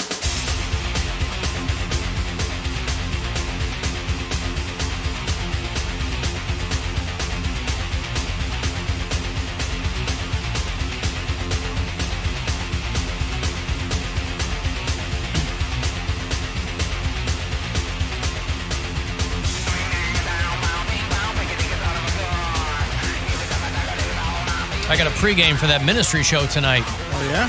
You want some of my milkshake? No. I think there's a little bit of vodka in the... Oh, it's a boozy milkshake? No, I mean, there's a vodka in the kitchen left over from I could make it party. a boozy milkshake? You could. Yeah. Be very boozy because there's not any milkshake left. Jesus built my shot rod, as it were. Yummy. No, I'm excited, man. It's a big weekend for shows. Ministry tonight, Spirit Box tomorrow, there's something on Sunday, but I can't remember what that is. Wednesday's Coheed, so that's what I'm pumped next about. Wednesday's Coheed. Mm-hmm. All right. But you got something going on. You can't go to Coheed. No, I'm hosting the inaugural Alan Cox Show night on the Cleveland Funny Bus. Wow. That is the next handful of Wednesdays. We'll kind of be rotating as your hosts, but the Funny Bus is a good time because it's got local comics who take you on this tour of Cleveland and show you. I'm going to learn so much on this Funny Bus. I can't wait. It leaves at 7 o'clock from Collision Bend. It's BYOB, but I think we give you some passes for a couple of pops. Go to funnybus.net, buy tickets because they'll go real quickly. I'll have a couple to give away to you next week. But it's 90 minutes. You're in and out. It sounds like a lot of fun. So I'm looking forward to it. I like that BYOB aspect. Yeah, that's right. So as we pass by Coheed, we'll honk. Is that at Jacob's Pavilion? No, that's at the Agora. Oh. Well, if we go by the Agora, we'll honk. Is that a band you'd rather see outside or inside, or you don't care? I've seen them both, and I like seeing them at the Agora. The time I saw them, but that was probably my favorite, was the first time I saw them, which was at House of Blues, because that's a little smaller, a little more intimate. Mm-hmm. But, I mean, the Agora is a great spot to watch any band, really, too. So, and I've seen them at I just Pavilion, like the Jacob's Agora. Pavilion I just a couple like times. the venue. Yeah. I like seeing bands inside. I like seeing the lights and whatever video they've got, and a lot of times that can get washed out on an outdoor thing. Is this Rush or Coheed? What is this? This is Coheed. What is this song called? This is A Favor House in Atlantic.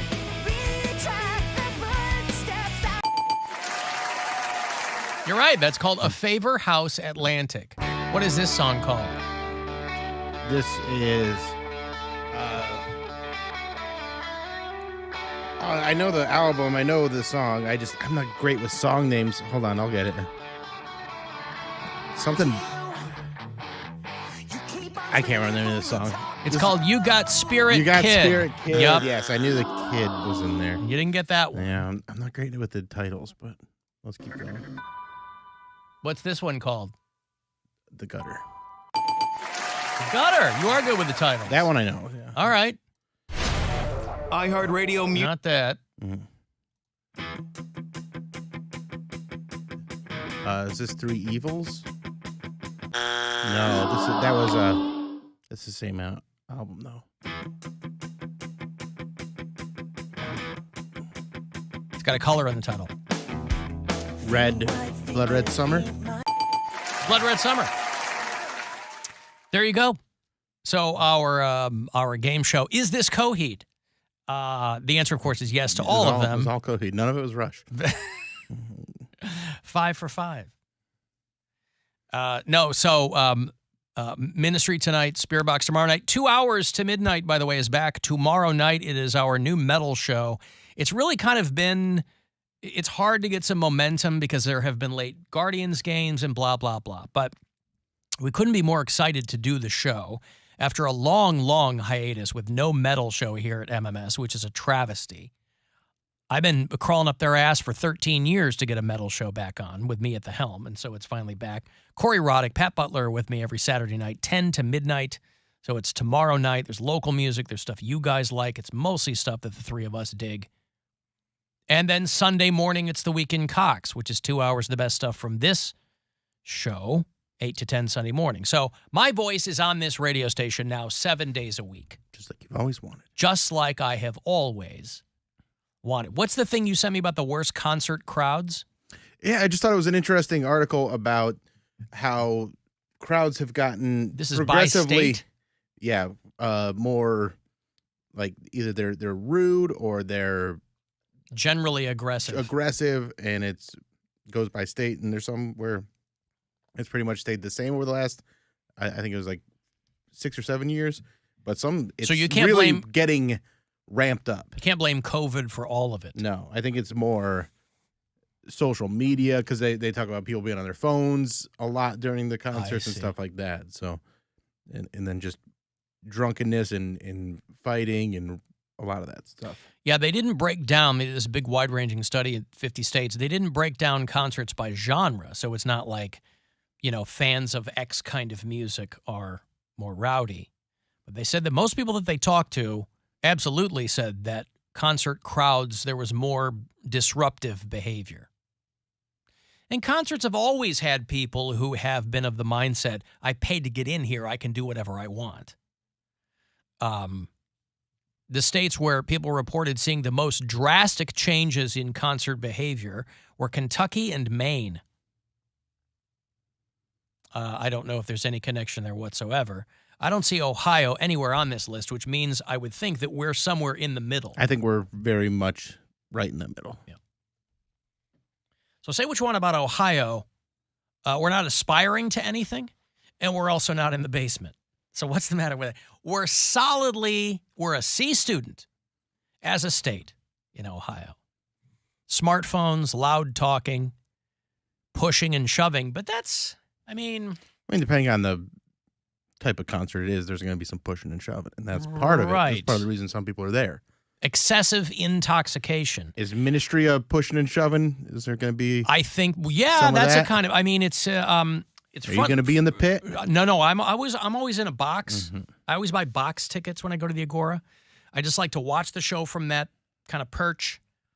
Someone wanted to know if they sound similar to 90s Ministry. If they still sound like that. I don't even know what that means. Yeah, like heavy. Ministry. Yeah. Well, because Ministry, when they first started, sounded like Depeche Mode. Al Jorgensen was doing a fake British accent, and, so when it was Every Day is Halloween Ministry, it was very keyboardy and kind of, but then around 90, 91, they were an industrial band. Mm. They were a Chicago industrial band, and they got really heavy, and I imagine that's what they're going to do. But it's Frontline Assembly tonight, and then it's Gary Newman, who I'm excited to see. I was thinking he'd go on first, but he's in the middle. Mm. And I've never seen Gary Newman. And then Ministry tonight.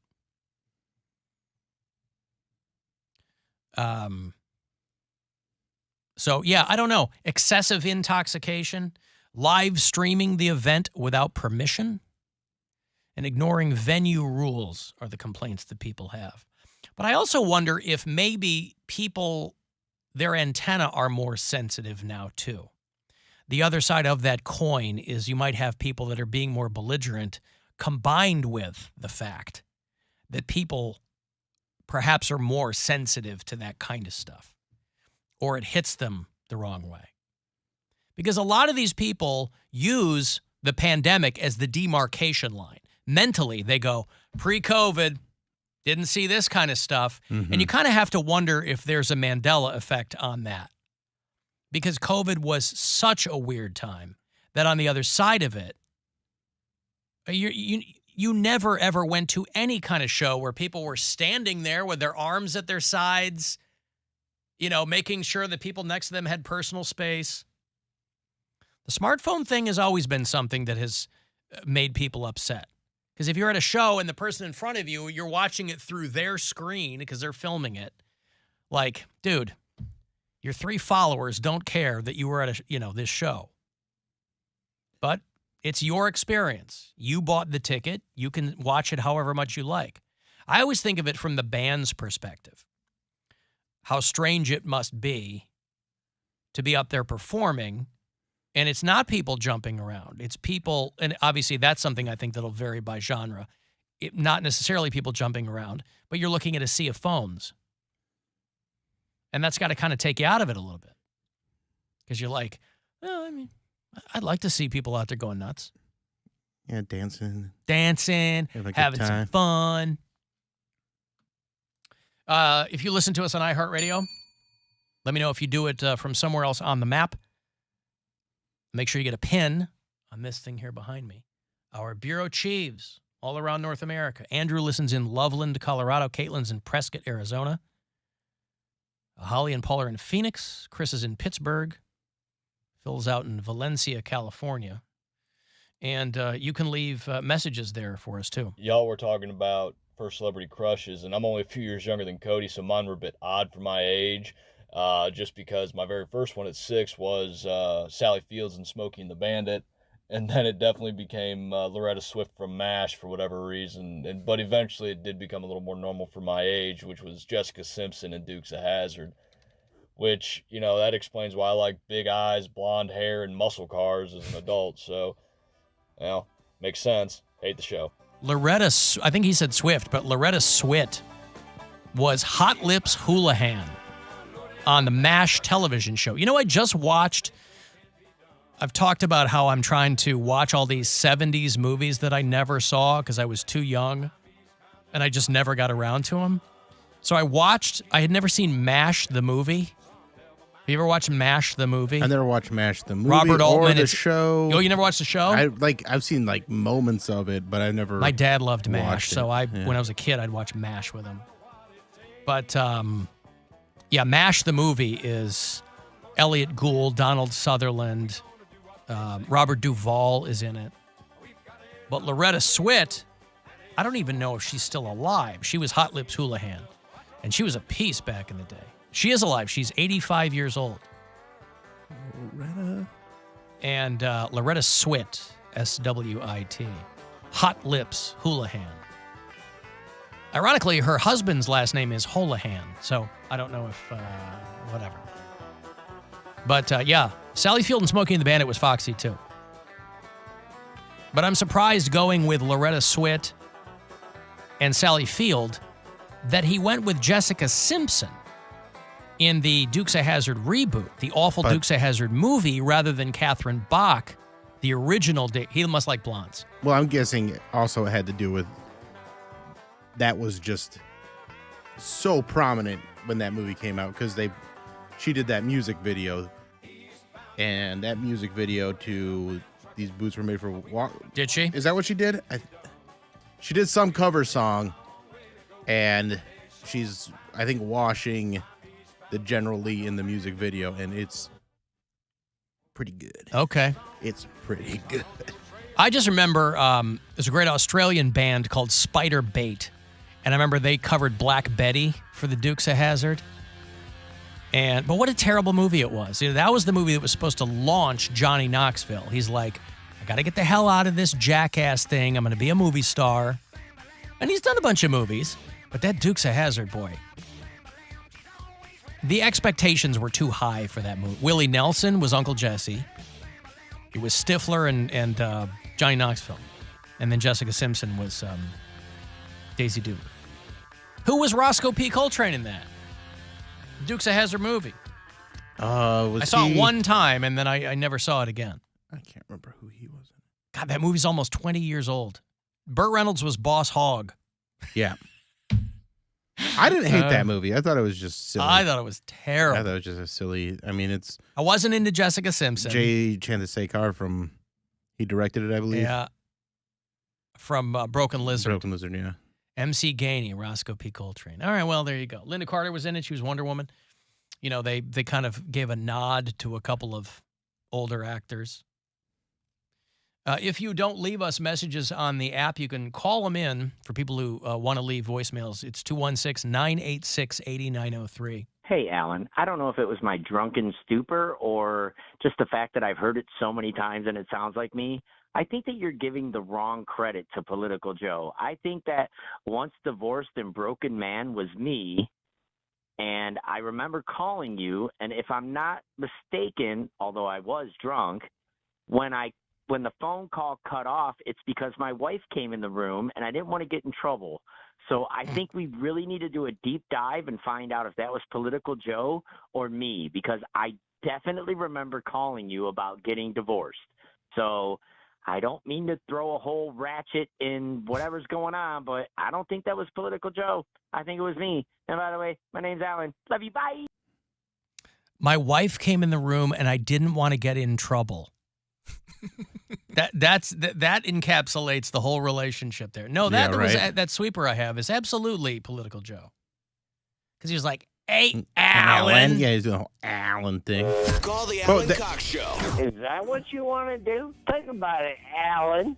Once divorced and a broken man. Yeah, that's Political Joe. Because he always goes, Alan. Has there ever been a time where you're like, oh, I'm going to get in trouble by my wife? Do you ever think like that? Get in trouble? Not his current wife. Okay. First wife, I was always worried I was going to get in trouble. And then I finally did. I was going to say, but like in trouble, like she has to watch over you like a kid. I don't think you're that type of guy where. Well, but there are and I a don't lot think of Gwen's that type of woman either. No. Like Alan, if I see you doing something, you're going to get in trouble. Right, but in my ex-wife's defense, Gwen got a very different version of me than my first wife got. So, but there are a lot of guys, every guy who's married, whether he knows it or not, there is a part of his brain that is terrified of getting in trouble with his wife because you never know what that might be. And it's not like you're sleeping on the couch in trouble, but it can be kind of these little microaggressions. You don't know what kind of day she's had. You could be walking into something and you don't know. And vice versa. There are a lot of women who are walking on eggshells around their husbands. There is a power imbalance there, you know. But no, I don't walk around worried that I'm going to get in trouble. Okay. Right? I mean... Yeah, that would be a miserable way to exist. Right. I don't want to get in trouble with my wife. I don't want to get in trouble with my wife. Right. Well, he just said it. I'm staying out too long or... A lot of people live like that. I think it's funny. Well... Again, I don't know anything about because I think they're what's going on with that guy, huh? Because I assume they're exaggerating. Like your wife's really not gonna, you're not in trouble with your wife. Like she's not gonna sleep on the couch, or you're not gonna sleep on the couch because, you know, something funny that you enjoy doing. Well, getting drunk and calling the after hours line. You did it again. What if that was That's what I'm saying. And then he has to sleep on the couch. I told you, stop calling that stupid radio show with that guy that I just can't stand his voice. Yeah. I hate him. Well, yeah, I don't know. I would certainly hate to be in a situation where I was worried about getting in trouble. But there is that kind of dynamic, and I think there is a dynamic with a lot of married couples where there's like, it's like a sitcom. Oh, there he goes again. You know, where like the wife kind of mothers you, and there's some women that are really into that too. Where, you know, they kind of take on that mantle of looking over and now don't do this because, I don't know. I certainly never wanted to get in trouble as a kid, but I that's never occurred to me in my current situation. Like an adult. Yeah. But I'd like to know more. I mean, but anyway, sir, to your point, that is Political Joe in that clip that I play. That's not you. We haven't heard from him in a while, too, so I hope he's okay. And we don't even actually know his name, right? We just call him Political Joe? Well, his name is Joe. It is Joe, okay. I call him Political Joe because he would initially call me and say, stop talking about politics, and then turn around and go, you don't talk about politics enough, which, of course, is code for you don't talk about my kind of politics. Right. But, I think he has referred to himself as Joe in the past. Oh, Alan Cox, I thought you heard that. Well, you know what? You're liberal pieces. But then he'd turn around and be like, hey, I love you guys. yeah. Keep doing what you're doing. Foot whore. So, marry you, foot whore. So there's a lot of things swirling around in that man's head. I hope he's okay. I hope if he needs help, he's getting it. I've got to take a break here. I'll have those passes for the Mars Volta. Remember them? They're back on the road. They've been gone for about 10 years, dropping new music. And they're coming to perform for you. They're going to play September 16th at the Agora. So if you want to go, a couple of tickets for you after the break. Another shot to grab some money. Your last few keywords happening this afternoon. Next one to grab $1,000 from the Buzzard Bookie is coming up at 4:30. The Alan Cox Show. On our free iHeartRadio app and your favorite smart device. Just tell it to play the Alan Cox Show on iHeartRadio. From the Mr. Hero Taste You Crave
how this debaucherous Hollywood empire was built and how it ultimately turned Damon's life upside down. Listen to Sanctum Unmasked on the iHeartRadio app or wherever you find your favorite shows. It's time to give stuff away. It's time to give that stuff away. It's time to give stuff away. Give stuff away. All right, so return of the Mars Volta. After about a decade absence, they have reconnected, dropping new music, and going on the road. Special guest Terry Genderbender in the opening slot there.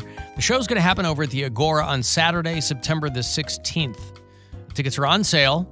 I imagine these will go very quickly. AXS.com. To see the Mars Volta, caller 10, you get the last pair here this week. Good luck. 216-578-1007 or 800-348-1007. Our apologies to second shifters. All right, here we go, everybody. Let's get to work. This is no way to start your day. The Alan Cox Show. On 100.7 WMMS.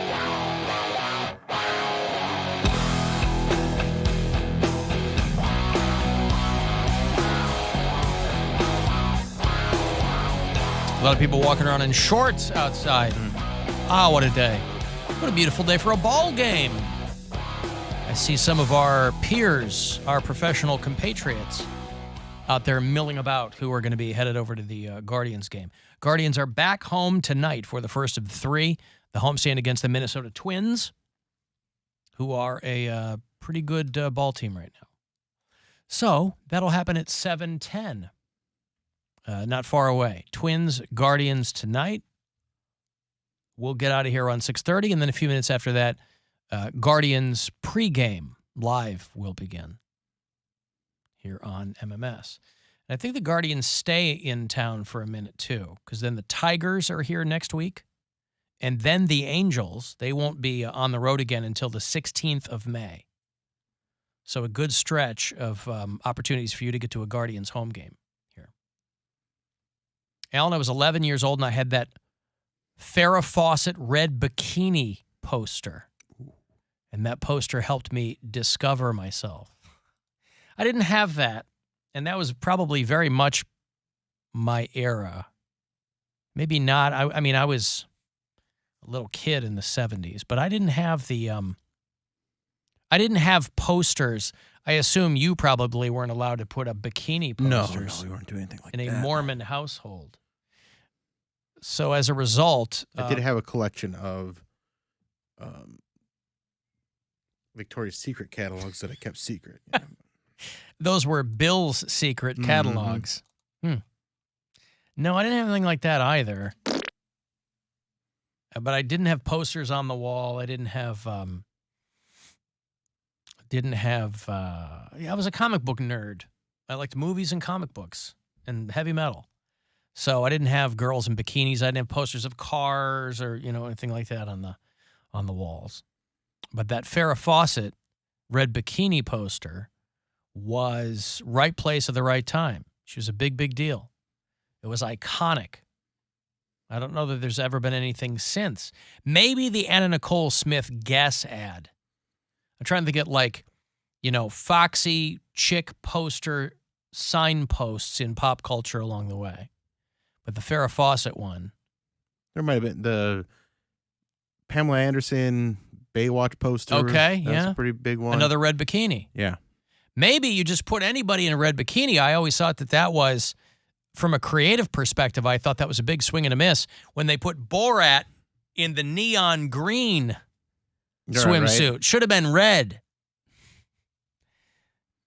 Listen, nobody is going to argue with you when you tell them that Sacha Baron Cohen can wear the hell out of one of those banana hammocks.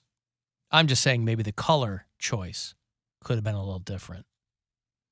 Mention that Pete Davidson, who just dropped his new sitcom over on Peacock. If you subscribe to that, he's got a show called Bupkis that's just a kind of a exaggerated version of his life. He plays himself. That he was set to host Saturday Night Live, but the writer's strike has killed that, and it sounds like the writer's strike is killing the rest of the season. SNL they can't do anything. Right. No writers. So Pete Davidson is not going to host. Kieran Culkin, for people who watch Succession, Macaulay Culkin's brother. Do you watch Succession? No, I've heard it's good. I think It is watched, unbelievable. I watched, I think, maybe the first episode or two and then got distracted, but I heard it's a really, really great show. Kieran Culkin was supposed to host May 13th, and the season finale was going to be Jennifer Coolidge and Foo Fighters. And that would have been her debut hosting SNL. It would have been the first time Foo Fighters played on television since Taylor Hawkins died. So that's all not going to happen because of the writer's strike, which, if history is any guide, the last one 15 years ago took a while. Maybe this one will get figured out more quickly, because I was reading an article on how 15 years ago the writer's strike is something that people think doesn't really affect them, or it's not it's just confined to showbiz. Out here, obviously, it might be, but there is a film industry in Cleveland, and there's a film industry in New York. LA is a company town, but the city of Los Angeles lost $3 billion in revenue from the last writer's strike. It lasted 4 months. And so they're hoping to figure out this one more quickly. But if this one lasts 4 months, I mean, there's not going to be, I think the shows that have everything written and all they have to do now is shoot them, I think they're probably breathing a sigh of relief, because they don't have to shut down their production because the writing is all done. But the picketers in LA and New York are getting in the way of productions that are currently shooting. There's a show over on Showtime called Billions. It's Paul Giamatti. It's Damian Lewis. It's, that's why we call Succession Family Billions, because it's basically kind of the same show. But Billions is shooting their last season, or the back half of the last season. And they had to stop production because of all the picketers. And Jay Leno came out to give everybody donuts. He prefers Dunkin' Donuts. He doesn't want to go out to Turkey Hill. He didn't like their donuts. But he's out there being a mensch. Drew Barrymore was supposed to host the MTV Video Music Awards. I don't know why. Really trying to connect with the kids. Here's this 50-year-old lady. They were running a lot of promos for Drew Barrymore hosting the MTV Award, not the VMAs, MTV Movie and TV Awards. And she's cute. She's got the talk show, and maybe the kids are in a talk show. I don't know. But it's this weekend, and she told them she wasn't going to do it. She's bailing as their host in solidarity with the writers. So now they're scrambling to find a host who will say, screw the writers, because you don't want to, I don't know how you figure that out. I don't know who you get, because Drew Barrymore has set the precedent here of, I don't want to host because I want to be in solidarity. So I guess it'll just be hostless. They won't have a host. See, this is when, and I know that he's not well known outside this region, but this is when Cody could really strike out and be making connections with people. So when something like this, somebody of weight, falls out, he slides right in. Yeah, you don't care about ethics or anything like that, so you could be in there and just be like, yeah, I don't need to. But he has no connection. Yeah, I'll cross that picket line. I don't care. Right. Well, I have a friend that works for Drew Barrymore's show, so I can ask him to ask her to ask for. Ask her to who?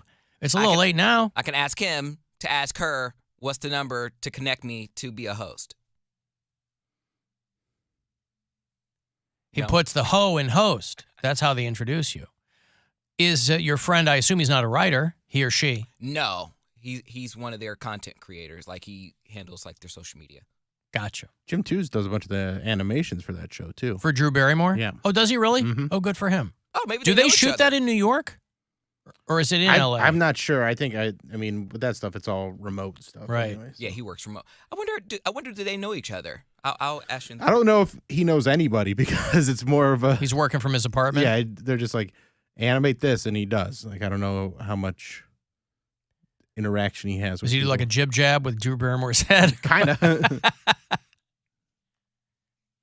Well, anyway. So, listen, I don't know when the MTV Awards are on. I don't know. They're like in August, I think. Well, they're going to be this weekend. Oh. I don't know. I mean, I don't know what time they're on. But Drew Barrymore said, "No, I can't be in this." I keep thinking the VMAs. That's what I thought initially too. But it's the movie and TV No awards. one watches the movies. They got the Moon Man with the popcorn. Is that what it is? Yep. No, that's the VMAs. Oh, is that the VMAs? Is Yeah. it? No, I think the popcorn one is the movie one. Oh, they're not connected. Yeah. It's Okay, the Moon Man for the VMAs. Yeah, Moon Man for VMAs, popcorn for the movies. Yeah. I mean, how am I going to know who won Best Kiss if Drew Barrymore is not going to tell me? I might watch it just for fun because I haven't watched an award show in I don't know how long. Not That sounds like fun. Not all the way through. Like the Grammys, I haven't seen the Grammys. Any of these award shows, I haven't seen probably since like 2016. But also, like with her bailing, MTV's got to be crapping their pants because now they have to expect that the people that they had lined up to present aren't going to show up. Right. All these other people are like, well, I don't want to be the dick who shows up, but you also want to be seen. You want people to know who you are. Yeah, but no one's going to be seen at the MTV Movie Awards. Not globally. No, I'm just saying, like, people watch that show. You're still on television. I mean, it's not 1986. MTV's not what it was then, but get 100,000 people all over the country. It's a lot of people. It's a lot of people to see you. I got money. It's $1,000 here. One of the last chances for you to win as we wrap this up today from the Buzzard Bookie. It's $1,000. Listen closely and good luck. This is your chance to bet with the Buzzard Bookie and win $1,000 now. Enter this nationwide keyword at WMMS.com. Fun. That's fun. Enter it now at WMMS.com. If you listen to us on iHeartRadio, tell me where you do it. If it's from out of state, you can leave us messages there too on the app. If you want to leave voicemails, use the after hours line, and I can hear them there. 216-986-8903. You guys are talking about kids' names and how sometimes it takes you, a long time to come up with it because it's, important. It took me all of 9 months to come up with my son's name. I was going to name him Nicholas or Christopher. Then my whole family thought that was going to be his name going in the hospital, but I just couldn't get past Nick and Chris for short. I didn't like it. And his dad and I couldn't agree the whole time. And finally, I came across the name Aiden. He's 18, by the way. And I had never heard of that name before, and I had never heard of anyone naming their kids his age or older prior to that. And I really like the name a lot, and up until recently, apparently every other 5-year-old's name is Aiden or something that rhymes with it. But anyway, I am on this kink app where people use... Is that what it is because of Sex in the City? I think so. I mean, I have a nephew named Caden, but he's in the military. He's 22. I mean, that show was 20 years ago. So. Yeah. That. And I really like the name a lot. And up until recently, apparently every other 5-year-old's name is Aiden or something that rhymes with it. But anyway, I am on this kink app where people use fake names for privacy. That took a turn. She's on a kink app. All right. I am on this kink app where people use fake names for privacy. And I matched with this male stripper who looks exactly like you think he does, that was in town from Montreal. And he went by the name Parker on the app. He came over, we slept together, and he was sitting on my bed waiting for his Uber. And I thought I hadn't asked his real name yet. Not that it really mattered, but it turns out his name is Aiden, and it's spelled A-I-D-A-N, exactly the way I spell it, and I was mortified. Wow. What a whirlwind that story was. Yeah, names are 20 years ago. Names our kid Aiden because it's not that popular of a name. Flash forward, every other kid's name Aiden, Braden, Jaden, whatever. Right? She's on a kink app. Matches with Parker, who's you. Why? I wonder why he would tell her. She's just a trick. I wonder why he would tell her his name. No, my name's Parker. What's your mom's name? My mom? Yeah. Shut up, Bill. Well, I'm just because I'm saying Bonnie. Yeah, Bonnie. She's been on the show, right? But I'm like Bonnie. I would have no problem with that, but I'm sure if you were a girl's name was Bonnie, you'd be like, that's a little weird. Because I know Sue is one that throws me off. Now you don't meet a lot of Sues in my dating age range, but right. But even like my sister's name, like if How someone's dare you? a Beth, I'm like, nope. Like when I was on the dating apps, if name was Beth or Sue, right, or either of my daughter's names or something. Yeah, exactly. Yeah. Or any of my daughters. Nope. Yeah. My kids' names were unique enough that I never really saw their names on there. Maybe a Skylar, but I've messed around with a lot of Ryans, and it's really, really uncomfortable. It is because that's your brother's name. I was like, "There's no way I could have Ryan." I was gonna say, "There's no way I could scream your name. There's no way." I was like, "I'm just like, call me by my name." No. What's my name? I'm like, what's your middle name? What's your last name? Because he might have one of those cool last names where people you just go by the last name. Yeah, like I'll do that, but there's no way. I was like, I could never marry a Ryan and call My name him is his Ryan actual Ryansworth. Well, that's not going to work either. Yeah, no way, no way. And the thing is, like, I run it that was a very common name when I was in college. So I would say, 1 out of 20 hookups, 1 out of 10 hookups maybe was a Ryan. I'm like, damn it, stop being gay and Ryan.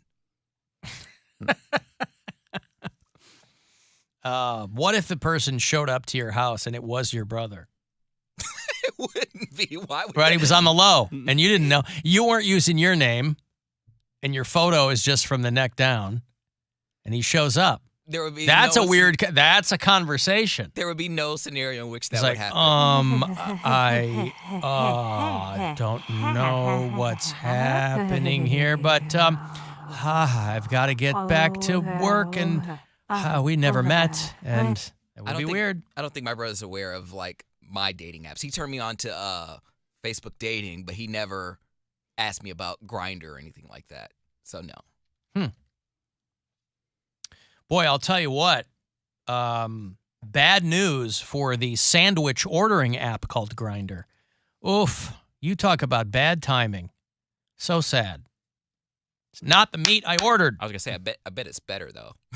DER, not DR. So. Mm-hmm. You think the sandwich app is better? I bet you it has better meat than. It's better quality. It's fresher. Yeah, but the saucing is fresh. Sliced a lot thinner. Mm-hmm. Are you on Grindr? No, I'm on one called Grinder. I'm pretty sure that's how it's I was pronounced. like, at least with this restaurant, I get the sauce that I ordered. Yeah. There's a film on top by the time it gets to me. Ugh. Is that okay? Well, listen, a little something for everybody out there. But what a ride. I'm still mentally trying to dissect her story. Her son's 18. She was on an app. The guy comes over. They bang. He goes, that's not my real name. This is my name. Yeah, it's your son's name. When he was leaving, she's like, what's your real name? And he says, Aiden. How do you spell it? Same way your son does. Mm-hmm. I tell him hi when I go to school tomorrow. Yeah. What's happening? Oh, sorry. The phone. Oh. I thought the volume was down. It's always down. And one time, not down. Alan, what happened to Drunk Sue? She's on the live stream pretty much every day. Oh, is she really? Yeah. She checks in from time to time. She'll be like, hey, just want to, Why? So, yeah, we hear from her occasionally. I do get a little nervous when we don't hear after Rick. It does make me nervous because we didn't hear from him for such a long time. Of course, we found out he passed away. I just called in just running some, just getting in there. Mm-hmm. I'm going to take a break here. I will have Mushroom Head tickets for you. Not after this break, but closer to 5:20.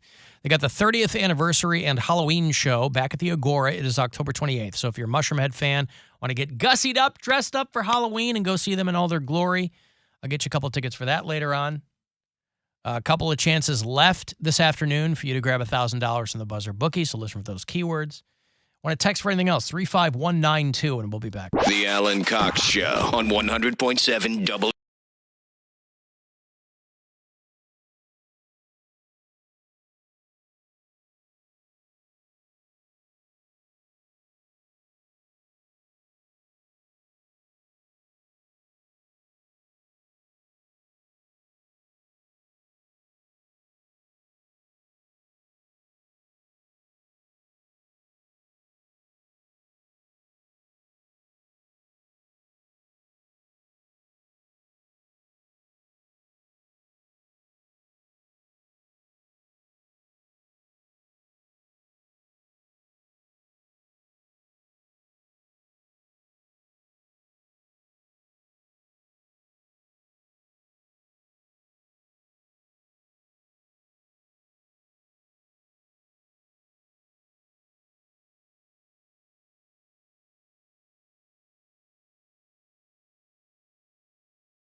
where there was a store selling cocaine and meth and heroin, and I was like, wow, this is amazing. Canada is really getting out in front of this.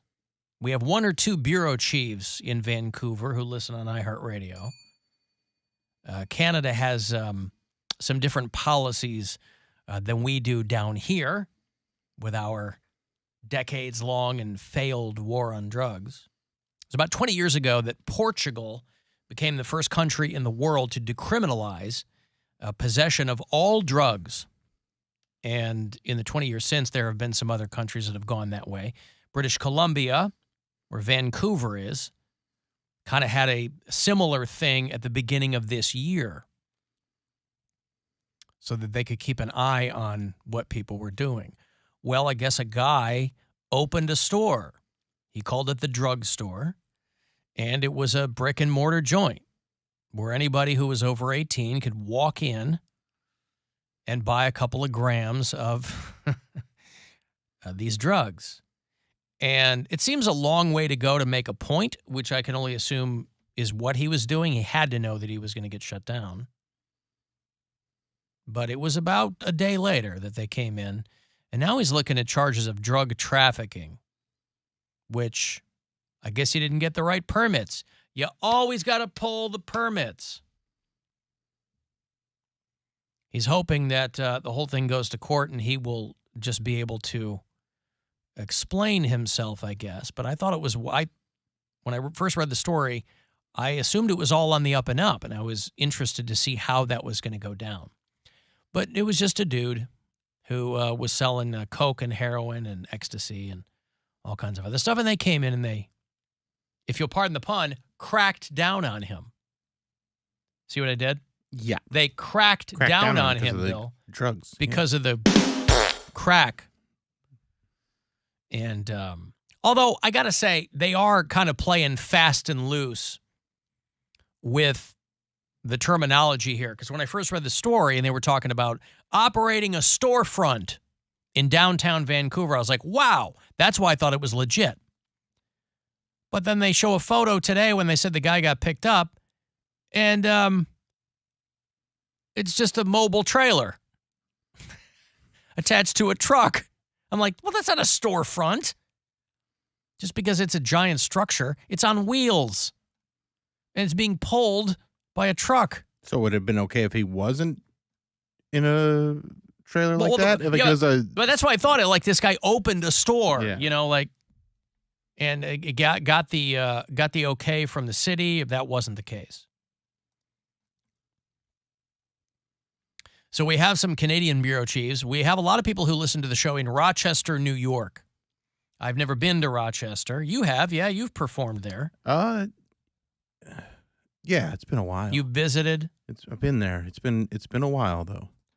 I got a letter from Ethan, who listens to the show in Rochester, and he said, today I was driving down the road, listening to the show on the app, as I usually do.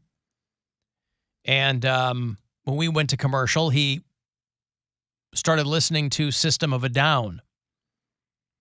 And he said, being a fan of yours and theirs, I started laughing because now all I can hear is Poundcake's version of BYOB, and it makes the song better. So good. La la la la la la la la. Everybody's going to the party, have a real good time. That is pretty good, boy.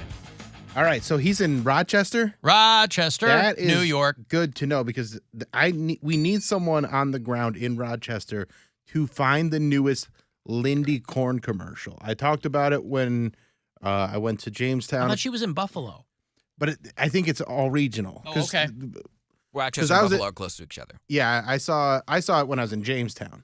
So Buffalo, Rochester, Jamestown, I think it broadcasts in all those areas. Okay. So it was just, I don't know if it's made its way online yet. Oh, but you mean there is a new one? There's a new one, and it is amazing. But I haven't seen it online yet. Okay. Rochester and Buffalo are an hour and 15 minutes apart. Oh, I didn't realize they were that close. I guess I've only gone through Buffalo on my way to Toronto. I didn't know that Rochester was that close to new Lindy Korn commercial. I mean, we love the old one. Her boss hugged her and squeezed her breasts, which felt sexual in nature, not like a greeting. I don't see any new Lindy Korn. There was a new one, and it was talking about a guy that was at an office Christmas party, and they were calling him a fruitcake. And oh, really? Yeah, it's very over the top. Lindy Korn 2023. Yeah, I don't see anything there. Yeah, so does she's got a website, right? Yeah, but it's not very up to date with her commercials. I see. Yeah, well, yeah, if you listen in Buffalo or you listen in Rochester, send us or get us hip to the most recent, where we can find it, the most recent Lindy Korn commercial.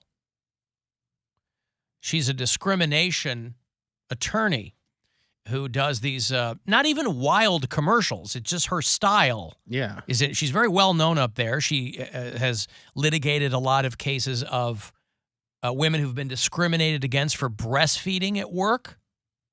So she said she's seen a lot more cases involving that. Because many of the complaints involve the right to breastfeed at work. New tonight, 2 on Your Side's Kelly Dudzik explains why this lawyer hopes new federal guidelines will benefit new moms. There were jokes about her being a cow who was milking. So I'm trying to tell you that not only is there a complaint, but then there's no response, and then there's harassment. Lawyer Lindy Korn is talking about a Pennsylvania case where an employer told an employee she could breastfeed in a dirty bathroom or a room filled with bugs. Korn says this...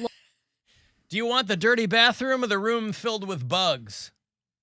You know, I'm going to take my breasts to Lindy Korn. I think I found it.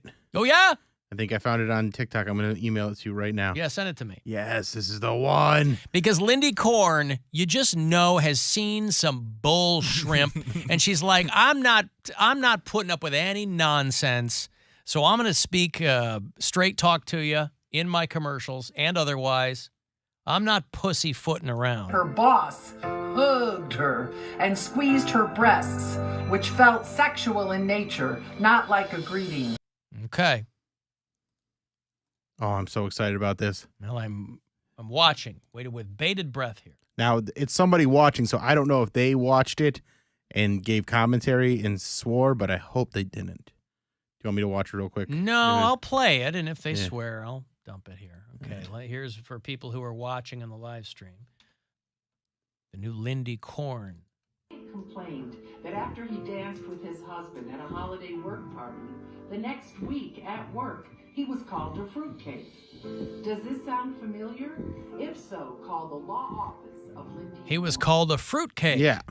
So it's a gay couple. Yes, a gay couple. All right. He danced it. And it's not like the wildest thing. It's the matter-of-factness of the way she says it that she tilts her head and she's so serious. It catches you off guard because also I didn't even realize it was a Lindy Korn commercial until she said that, and I was like, oh my God, I know that lady. That's the Hugger girl. Also, it's a great way to just get the point across to people that's how there's a lot of dummies talking to people. Right. There's no point pussyfooting around it, and she ain't going to do it. Lindy Korn. Good for her. But you're never going to top hugged her. Does it? I like how she goes, does this sound familiar? Are you part of a gay couple who's been called a fruitcake at work? Fruitcake. It's like when callers want to dig on Poundcake and they call him Fruitcake. When they know, darn tootin', that's not his name. Her boss hugged her and squeezed her breasts, which felt sexual in nature, not like a greeting. So anyway, Ethan was driving around up there in Rochester, and he's listening to System of a Down and laughing to himself because now he hears Poundcake's version, and that makes him enjoy the song more. I sing it while I'm cleaning now, and I crack myself up. I'm doing dishes. La, la, la, la, la, la, la, la. While he's doing dishes. My neighbors probably think I'm nuts. That's all right. La, la, la, la, la, la, la, la. And he's making it a party, too. It just really. goes so hard. That is just a good song. That is a song for any type of occasion. A funeral party, a club night out A funeral party, a homegoing ceremony? Well, you don't play it at the party. funeral. I'm talking about after the Oh, funeral. the reception. Done. Yeah. The catered lunch. Yeah. Like, there's no situation when I would, where I would not turn up to that song. That's a pregame song. If it comes on at the club, I'm dancing. If it's at a wedding, I'm dancing. Yeah, because it's mid-tempo, and then it gets fast, and then it slows down again, Yes. and then, yeah. No situation where I wouldn't jam out to that song. Well, and I hope you appreciate that you're improving the song for other people. I'm glad. Because it's been around a long time now. It's like a 20-year-old song, and you've given it a new lease on life for fans of this show. I appreciate that, guys. I feel like a real rocker. I feel like a rock and roller now. I feel a part. I got my WMMS shirt on now. Yeah. I'm a part of the station only after 8 years. Almost 8 years. Almost. Ethan goes on to say, I grew up in the next town over from Palmyra, New York, and have had more encounters with Mormons than I care to admit. I see why Mr. Bill decided against sticking with them. He should know Palmyra, as it's where Joseph Smith found the Golden Book, or whatever they call it. Golden Plates, yeah. In Palmyra. I thought that was in Illinois. No. They started in New York and then moved to Ohio, then Illinois, and then quick stint in Missouri, and then Utah. He was all over the place. Yeah. Spreading the good word. Kept getting kicked out out. of towns because of religious persecution, or maybe he was a huckster? Yeah, a huckster marrying 14-year-olds. Maybe that's what it was, There too. you go. That He might was have the been a Ted thing. Nugent of his time. Yeah. And they do a pageant up there, the Hill Cumorah pageant. Still? I think they still do it. In yeah. Palmyra? That's where I met Donny Osmond. He was performing in it one year, and everybody was surrounding him. Wow. Asking for autographs. And I told my neighbor, we happen to have a Mormon neighbor too. Yep. So she was really into Donny Osmond, and I got him to sign a program for her because everybody was going, Donny. And then I go, Brother Osmond. And he goes, I like He that. popped his head up, right? He's Yeah. Like, he's like, oh, you're getting your signature. Is he still a practicing Mormon? I think so. If you are a Donny Osmond fan, by the way, he's coming back to Cleveland this summer. He's doing MGM Northfield Park on July 28th. So put that in your calendar and smoke it. So Ethan up there in Rochester, a little bit of Mormon, a little bit of Poundcake. He signs off, send nudes, hail Satan. Ooh. There's Ethan in Rochester. Hail Satan! Hail Satan! So good. You want it one more time from Poundcake? Just Yeah. I mean, it's Friday. Yes. It's a good Friday song. La la la la la la la la. Yeah, that's pretty good. I think that's a DJ Jake C production Yeah, I there. think it He is. beat me to it. Voicemails on the Alan Cox Show After Hours line. If you got something long you need to leave us, longer than the 30 seconds you're afforded on the iHeartRadio app, you can call there, 216-986-8903. Alan, you guys were talking about shooting animals. Well, when I was about 6 years old, so about 20 years ago now, my dad was dating this woman, and she had this little rat dog named Sammy. Well, Sammy liked to bite at your ankles, run between your legs and whatnot. And one morning, my old man was getting ready for work in the dark, and, Sammy ran between his legs, and he stepped on little Sammy's head, popped his eyes out, and he said, well... Wait a second. Wait a second. So the guy's getting ready in the dark, and there's a tiny little, I can assume it's a chihuahua, and he trips and steps on it, pops the eyes out? Yeah. Huh. Okay. Between his legs, and he stepped on little Sammy's head, popped his eyes out, and he said, well, to hell with paying the vet to try to fix this or paying to have it put down. Fix. And this was at like 4:30 in the morning, so what are you going to do at that time anyway? So on his way to work, he stopped at my grandma's place and walked out in the cornfield with old Sammy in one arm and a 20 gauge in the other. Well, Sammy didn't come out of that field, and I didn't know that until I was about 14. Well, a couple years after that. 20 gauge for a chihuahua? Maybe that's all he had. Yeah. This is my Well, rat do dog. we- Huh? Yeah, do we know for sure it was a Chihuahua? He just said it was a little rat dog. He said a little rat dog. I Yeah. mean, that's a tiny dog if that's what he called it. right? Unless the dog was just a fan of Bob Weir's jam band. I don't know. I'd had this cat since I was about 6, so I was about 16 at the time, and outdoor cat with no claws, which is really stupid.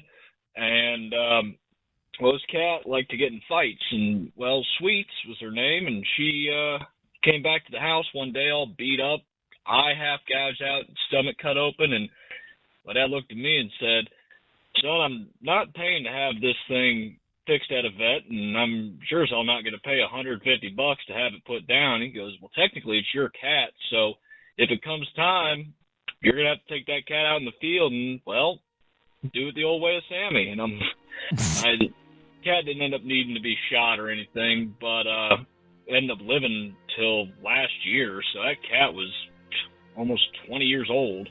And yeah, that wasn't going to be scarring at all for a 16-year-old. But hate the show. Imagine that. I'm going to need you to do what I did to Sammy, the rat dog. You got to take the cat into the woods and dispose of it. But don't let the cat know what you're going to do. But he said the cat lived. For a long time. Long time.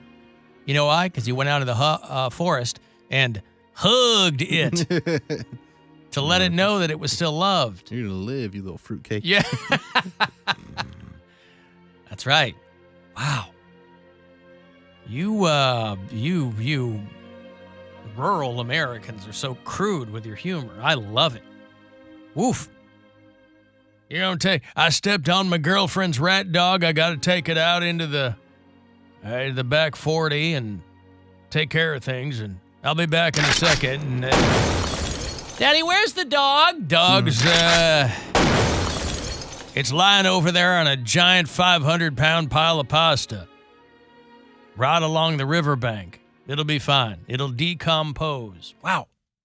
Well, but again, to my point that I got so many messages from people with similar stories, and then today we come to find out that Bob, who started the whole thing going, was a big old faker. He was having a larf with us. He was bored out there door dashing, and he was like, "I'll call the show and throw in." But he couldn't hang on to the old guy voice, so we could tell he was getting progressively younger. He was Benjamin Buttoning himself right there on the phone. But what are you going to do? But yeah, a lot of people, there were people texting me and people emailing me, "Hey, that something similar happened to me where our dog got hurt. My dad took it out back." You can't do that stuff in the city. You know, when you're out there in the sticks, you're kind of left your own. Yeah. Left your own devices. They're like, "Hey, you know, if you were standing on your front lawn." Oh my God, they would call like the SWAT team. Well, yeah. Hey, there's a guy filling his rat dog full of holes out there. Automatic. Oh my God, there's just fur everywhere. Yeah, he said a little rat dog and he had a 20 gauge. Holy cow. Well, sometimes you go to war with the weapons you have, I guess. Poor dog. There's nothing left.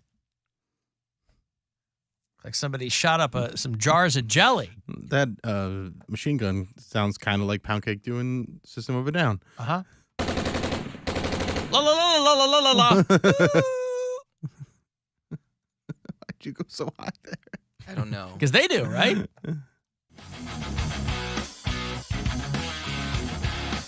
I did the same.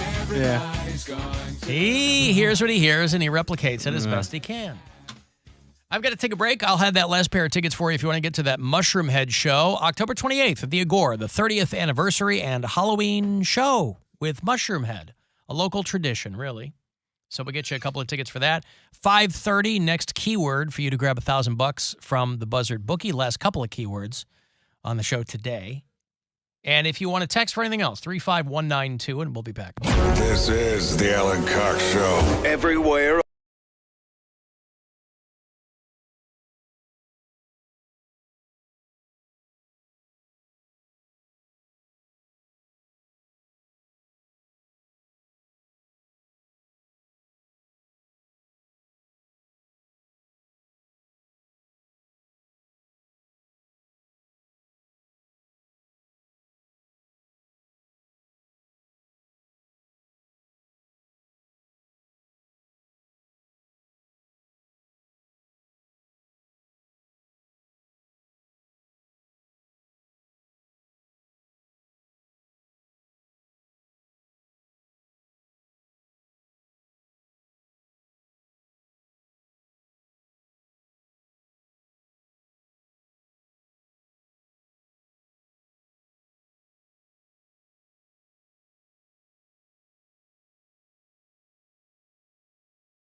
1007 or 800-348-1007. One of life's most pressing questions. What do I like about Alan Cox? Finally answered. All right, I don't like much about you. The Alan Cox Show. On 100.7 WMMS.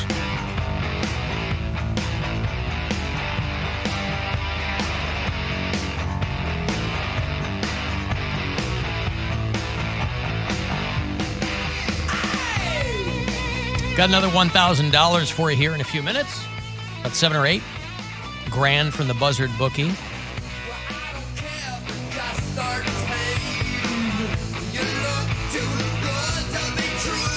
Ted Nugent doesn't care if you're just 13. 13. Song called Jailbait. 1981. He would have been around 33 years old. I don't know if he ever did it in the studio. This is from the live album called Intensity in 10 Cities. And as you might suspect, it was recorded in 10 cities. Cleveland, not one of them, but, Ted Nugent. I don't care if you're just 13. And again, it's not like at the time people weren't paying attention to what was happening there. That was a big deal at the time. People were not happy about Ted Nugent singing about wanting to have sex with a 13-year-old girl. And again, he's a far-right dude now. Doesn't seem to bother any of his compatriots, though, that he's very clearly a groomer and a child predator. But that was 1981. And not only he didn't care that she was just 13, but if you're familiar with the whole song, later on, the police show up to arrest him, and he tells them, hey, don't put those handcuffs on me. Put them on her, and I'll share her with you. Jeez. Good God. Ted Nugent, of course, big fan of the family values candidates. Anywho, mentioned a couple weeks ago that Ted Nugent's going on what he calls his farewell tour. And he knows his audience, so he isn't doing anything west of Indiana, doing about a dozen cities. But things are getting weird for Ted Nugent when he gets canceled in Alabama, a state where they had a pederast running for Congress a few years ago. Ted Nugent was going to do Birmingham, Alabama, and the show has been canceled. He's 74 now, and he was going to do a show in July. But one day before tickets were set to go on sale, they canceled the show. They had gotten so much negative commentary about Ted Nugent coming to town. Even in Alabama, this was going to be at a brewery in Alabama. And they got over 1,000 angry comments on their Facebook page and even more on their Instagram page. And they were like, well, we got to, based on public input, we've heard the concerns of our community was, I think, their official line, that they withdrew the invitation for sweaty Teddy Nugent. Now, again, I don't know. I would imagine that Jailbait is probably a song that he hasn't performed live in a long time. It was 1981. At the time, he was taking heat for it. We talk all the time about how back in the 70s, you had these rockers that were doing those kinds of songs. Steven Tyler is embroiled in some stuff because of some girl who's come forward and said he did this when I was 16 or 15 or something. Something that he put in his own book because it was a recounting of what things were like then. And Ted Nugent famously, I think, adopted some girl so he could bang her. I don't know what it was. Yeah. But, Winger, she's only 17. 17 is one thing. I don't care that you're just 13 is another. Again, it's 40 years ago. It's not even being relitigated now. But it is incessantly brought up every time Ted Nugent talks about demonic liberals and blah, blah, and groomers, all that groomer nonsense. They go, bro, you're the OG groomer with the 13-year-old. Doesn't seem to ruffle his feathers at all, but his Adios Mofo tour, being advertised as the name implies as his farewell tour, and not working out for him in Alabama. And some people suspect it's one of the reasons he's not in the Rock and Roll Hall of Fame. Whatever you think about Ted Nugent's politics, I think he should absolutely be in the Rock and Roll Hall of Fame. He was a very, very, he was always a lightning rod, but a very integral guy to rock and roll for a long time. And he's been eligible for a couple of decades because he goes way back. And I don't think people are wrong when they say that he's not in there because of his political views. But there are a lot of rock and rollers where you might not like their politics. But that's got nothing to do with whether or not they should be in the Rock and Roll Hall of Fame. Because he was during COVID, he's a conspiracy theorist and all this nonsense. I mean, Ted Nugent checks every dimwit box you can possibly check. But as a guitar player, pretty legit. Yeah, but I'm not going to let that distract me from all the jailbait stuff? Yeah. Well, anyway, I mean, when I saw the headline, Ted Nugent concert canceled, I was like, oh, well, that was bound to happen. When I saw it was in Alabama, and again, people think that red states are all red states. They're not. I mean, Alabama is like any other place. There are pockets of, there are pockets of progressive people, even a place like Alabama, Every state has college campuses, and every state has cities that, lean a little bit more progressive. But everything that progressive people are in favor of, Ted Nugent is against it. And so this show that he was set to do down there, I didn't know he was doing bars. I mean, this is a brewery, I guess, so, but I thought he was doing like bigger venues? County fair. Yeah, bigger venues. I mean, he's still Ted Nugent, and I mean, people book you knowing who you are. There are some breweries, though, where you can get 1,000 people in there. I guess so. But his show down there has been canceled. But, yeah, people are not wrong when they bring this back up to him every time he talks about, we need to bash liberals in the skulls. That Ted Nugent is a groomer from way back. And so people who are familiar with his history should not be surprised at all, because it's all projection with those kinds of people. Stolen valor on the part of Ted Nugent, all that kind of stuff. But anyway, if you're a Ted Nugent fan and you're one of our bureau chiefs down there in Alabama, my sincerest condolences. I got $1,000 here for you. I think this might be your second to last chance to win. That last keyword around 6:30 before we get into the Guardians pregame tonight. So listen for this chance to win. Somebody's got to do it. Why not you? Good luck. This is your chance to bet with the Buzzard Bookie and win $1,000 now. Enter this nationwide keyword at WMMS.com.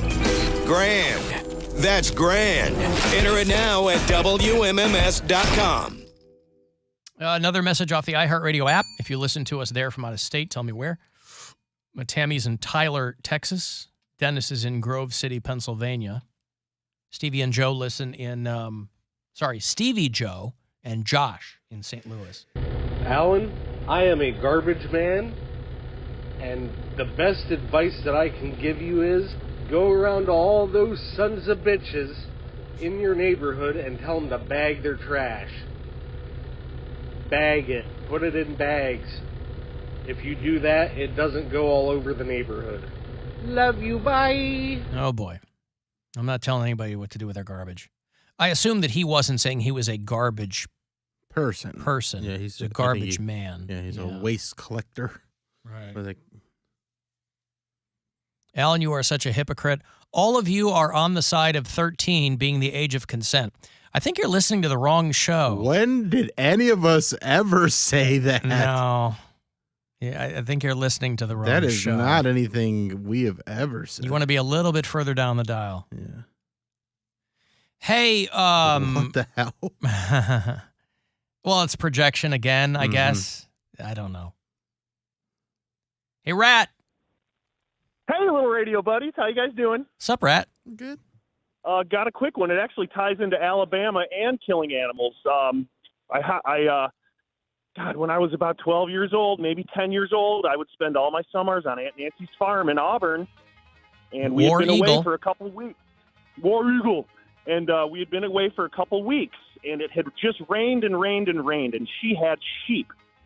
Well, when we got back, we wondered where the heck were the sheep at. You know, all the animals were acting weird. The whole farm, 50 acres, smelled of death. So we went looking for these sheep. What happened, Alan, is they got the wool rot. And their skin started to rot while they were alive, which brought the bugs, infestation. I wrote a short story. I'll try to send it to you. Not email, but the book, called Zombie Sheep. Well, of course, Uncle Randy wasn't there with the gun, and me and Aunt Nancy are freaking out. And the only person around was Eli, the guy who breeds snapping turtles, and his buddy Dexter. Well, they left me alone with Dexter and went to go get Eli's rifle, and we got the sheep kind of one-eyed hanging out, you know, faces being eaten. They come up to us. Dexter couldn't take the weight anymore. He said, "Boy, I can't take this. Hand me that rock." And I handed him this little rock. He goes, "No, boy, hand me that big rock." This dude took out 6 to 7 sheep with a 50-pound boulder in front of me. I was 10 years old. And, you know, sheep normally use their heads to ram things. These sheep, it took them six times each sheep to kill these sheep with a rock. But anyways. I'll tell you what, Rat spins a tale. Because you can't treat fleece rot, can you? No. Well, you got to shave them off. And if the maggots, I mean, these were carnivore beetles. At this point, you could see things tunneling under the skin. Right. Oh, you get like blowflies in there and stuff. Oh, and then poor Aunt Nancy comes back. I'm sitting there pale as a ghost, 10 years old. The dude handed me a warm High Life with floaters in it, and she's like, "What's wrong?" And I pointed down the hill, and there was the sheep just like twisting and turning down at the bottom of the cotton field, bro. Oh, man, I'll tell you what, between Dexter and Aunt Nancy and who? Eli? Was Eli in there too? Oh, Eli. I'll tell you what, there's just characters Eli used to feed his snapping turtles kittens. He used to feed the snapping turtles kittens. Oh, so, those snapping turtles. You keep feeding them, and they never seem to get full. Yep, y'all be careful. Have a good weekend. I'm glad to be back in Cleveland, bro. Glad to have you back. Thank you, Rat.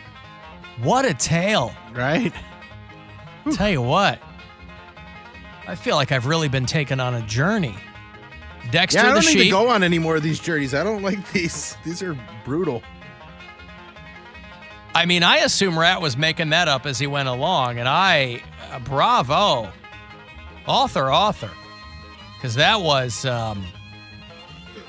boy, just when you thought you knew how it was going to end, he got handed a warm High Life with floaters in it, and he was only 10. And poor Aunt Nancy. And the snapping turtle and Eli and everybody involved. Boy. Yeah, if you've ever had the dubious honor of seeing someone's sick livestock, that is no good, boy. They get lumpy wool, and then it's just, you got to take them out there, and you might not be cut out for it. It's that farm life that Poundcake so desires. You know, he wants to be a kept man, and part of that is that one of these days he might meet somebody who's more of a rural lot. You know, he's from Oberlin. That ain't the big city. No. He knows. He grew up sheep adjacent. Yeah, we had drive your tractor to school day. And what did you drive? I just drove my car. I didn't have a tractor. It was, if you have a tractor, drive your tractor to school. What was the percentage of kids that would drive a tractor to school? Oh, I don't know the percent. 50-50? Like, were there a lot in the parking lot? There was a few. Yeah. Because even though they have, like, farm, I wouldn't say all of them had farms, but a lot of people had property. So not everyone had a tractor, just the farmers. There's a people that had, like, 4 acres. 4 acres doesn't necessarily have to be a farm. Right. Yeah, so there's a bunch of bumpkins, that's for sure. What was it? Was that like that was a flex though in that community when you drove your tractor to school? Or they just do it as kind of a nod to some of the kids that were. Oberlin in the inner city is not really farmy, but on the outskirts, in every corner, obviously, every direction, we're surrounded by farmland. So it's the people who didn't go to Wellington or didn't go to South Amherst, which was Firelands. They were in Oberlin, and so there was a few farmers. They have their own little farmer community. Right. I think they pretty much stuck to other farmers because they didn't blend in with everyone else. But there was a couple times where the school smelled like manure. A couple times. And to me, I didn't smell it that often, just when I would pop up there after school. But, like, I went to JVS where we had North Ridgeville, Avon, Wellington, LaGrange, all of the country towns in one school. So it smelled like shrimp every day. Not shrimp, but the other one that Yeah, sure. Just for our listeners, in case they didn't know. Why do they smell like shrimp? But no, poo-poo every day. Pee-pee and poo-poo. Ugh. But there was some hot. But I have to say, out of all that, I might overlook that for a hot ass farmer in those like long johns. Oh, or not long johns. Well, the overalls. I don't know why I thought long johns. Yeah. Oh, they did. I'm like, ugh. Their stupid little camouflage hat and their stupid overalls. And then they would have the dip in. But I'm like, damn. They got farm boy muscles. They got the skull ring in their back jeans pocket. Yeah, they did. But like they would have these farm boy muscles. And they would just be so huge. And I'm like, oh, but they have the stupid little truck, but they're hot. It really gave me a lot of cognitive dissonance because it's everything that I hate. But hotness and yeah, but sex you're pretty good at everything. separating the art from the artist. I would think the art in them though. I mean that theoretically, I would think that you'd be able to separate whatever was going on from the hotness of the dude. Oh yeah, if they tossed it to me, I would have definitely taken it. But it was just I surprised myself. That was when I was still discovering who I was as a person and what I would tolerate. And I'm like, hey, let me camouflage this in you. Yeah. You can wear my hat backwards. Thing is, if things go awry, it won't smell any different. Jesus, this guy. It's Friday. He's really cracking himself up. I pooped my pants. I ate too much corn. Ugh. That's a perfect place to get freaky is out there in the farm. You can cover up your sinning. I did mess with a guy that had a bunch of land. He wasn't a farmer, but he just had a house in the middle of nowhere. I talked about this years ago. I drove out into a place where he was like, you're not going to be able to see my house from the road. I have a really long driveway. His driveway was like 2 miles. And then there's a house, and they have a big backyard, and then miles and miles of trees. And he's like, there's a trail back there where I take all my hookups. Now, normal, logical thinking people would be like, this is a very bad idea. He can hide your car. But you were he horny. Can get rid of your body.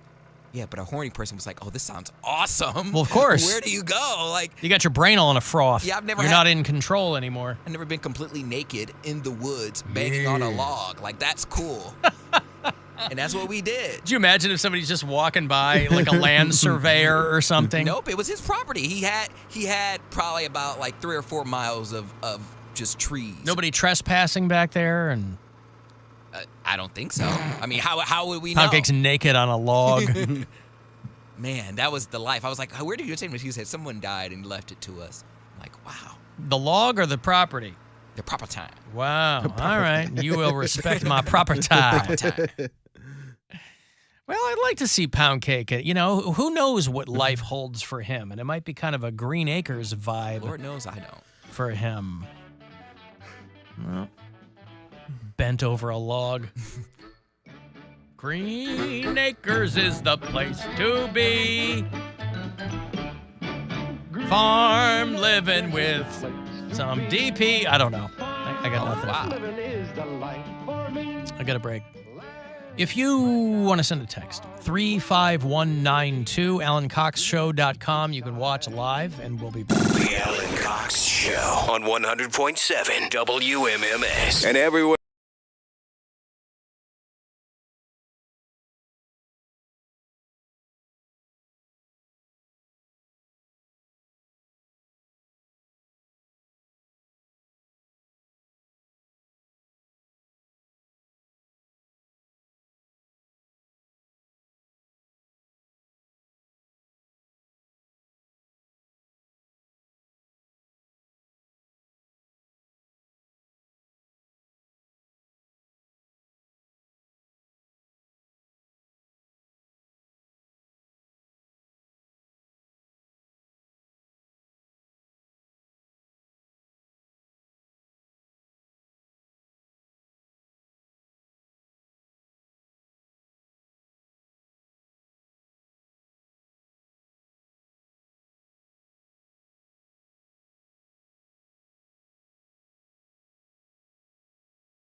garlic. Two of Mother Nature's finest ingredients. We put them in a sweet and savory sauce that'll give your taste buds a talking to. Mama knows best. All new honey garlic for a limited time at Buffalo Wild Wings. The Buzzard. The home of the Buzzard. Buzzard. This is 100.7 WMMS. Cleveland. Hello. We're glad you're here. If you need assistance or just have a question, our associates will be glad to help you anytime. Call the Alan Cox Show, 216-578-1007 or 1-800-348-1007.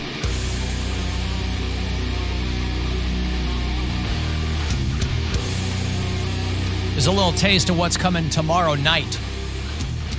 At 2 hours to midnight's our metal show. It's me, Corey Roddick, Pat Butler. At 10 o'clock till midnight, stuff like this. This is a local band called Mutilation Barbecue. Great name. Play this for you tomorrow night, along with Spirit Box, Misfits, Guar. Ooh, love Misfits. Classic, old school, Metallica, Iron Maiden, Venom, and lots more. You can always submit something you want to hear or a band you dig to htm@wmms.com. But tomorrow night, 10 to midnight, and it is only airing live. There's no podcast version of the show. We do post the playlists every week at WMMS.com. But for people who go, hey, where's the podcast? It is not podcast. So if you're unable to listen live, you will miss the show. But tomorrow night, 10 to midnight, is 2 hours to midnight here on The Buzzard. And then Sunday morning, Bill and Poundcake are your hosts for the week in Cox. That is 8 to 10, early Sundays. It's 2 hours of the best stuff from the week. Got some good stuff for you, too. Yeah, wild stuff this week. Mm-hmm. Drunk Sue, what's going on? Hey, what's up, Bodie? Were your ears burning? Why? Was you thinking about me? Well, somebody mentioned earlier that they hadn't heard from you in a bit, and Bill said that you're a frequent lurker in the live chat. Yeah, I am. Yeah, I like doing that. Hey, I just want to let you know about that bus you got. The Cleveland Funny Bus? Yeah, the funny bus. Yeah. I just want to let y'all know that I put in my application to be the driver. Hey. It's coming Wednesday. It's the first Alan Cox Show night on the Cleveland Funny Bus. And Drunk Sue will, I would imagine, not be behind the wheel. I'll be your host. Julia Mary will be your I'll be comedian behind the tour wheel, guide. You see behind the wheel of the wheel. Behind the wheel of the wheel, right. I'll probably be behind the back tire someplace watching y'all take off. Well, let's hope it doesn't come to that. But, you're certainly welcome to come. Those tickets will probably sell pretty quickly, but you're welcome to join us, Sue. You can come all the way up from Canton. How are you feeling? Yeah. Feeling pretty good. I had to walk to the store today. It's only 4 blocks, and it might not sound like a lot to you, but I'm going to tell you what. With these legs are swelling like they are, and my feet hurting like the way they are, I almost turned around and came back. Did you walk just to kind of get things moving, or you walked because you didn't have any choice? Kind of. Yeah, kind of. And I had to get a loco, too, so. You were trying to get your steps in. You're still down in the 4 locos. Well, not down in them. They're not near like they used to. You sip them. That really is a sipping drink. Yeah, you don't want to guzzle a 4 Loco. You want to sip it. Yeah. You want to take some time. Yeah, just ask Dieter about down in 4 Locos, man. That's not good for you. Are you still drinking the watermelon? No, it's fruit punch. Fruit punch. I got to tell you, and it's not like I'm looking for them, but just in my everyday life, I couldn't tell you the last time I saw a 4 Loco in a cooler or a shelf. Yeah. Where do you get them? Like the Speedway or something? It's a little car. Yeah, it's pretty much a Speedway, just like that, but it's called S&K. And are these like the giant cans? Yeah. And so you walk up, grab a Loco, and walk back. And you got your steps in for the day, and you're a little toasted when you get home. No, I wait till I get home. I got some tobacco, too. Oh, you don't drink it? 2 Locos and I got a couple lottery tickets. Boy, Drunk Sue's got a whole thing going on. So you walk up there, get everything moving, get the blood pumping. You get up there, get a couple of scratchers. You get some Red Man, some loose leaf. What do you get? No, it's Red River. Okay. It's actually technically pipe tobacco, but it's tobacco. But you're not smoking a pipe, are you? No. A little pinch between the No, cheek and gums? What are you doing? You rolling your own? Yeah, I roll my own. Okay. I get the tubes. I got the machine. Yeah. Boom. And then you got the Loco. 1 or 2 Locos? Today I got 2. 2. So that's 8 Locos in all.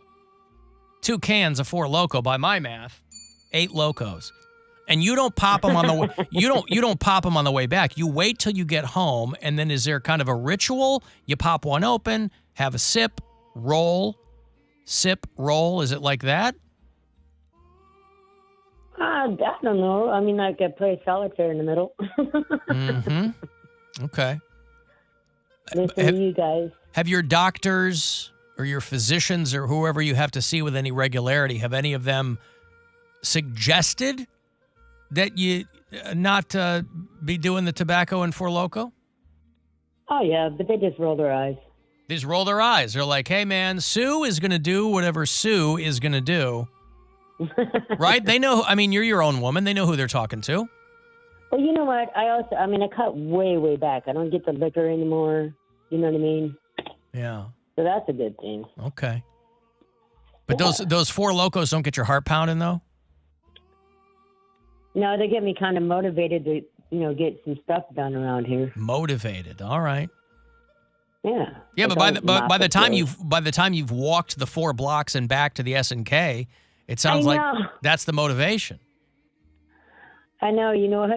I was going to do the kitchen floor and stuff today. And I got back and my feet are killing me, so I don't know if I want to do the floor now.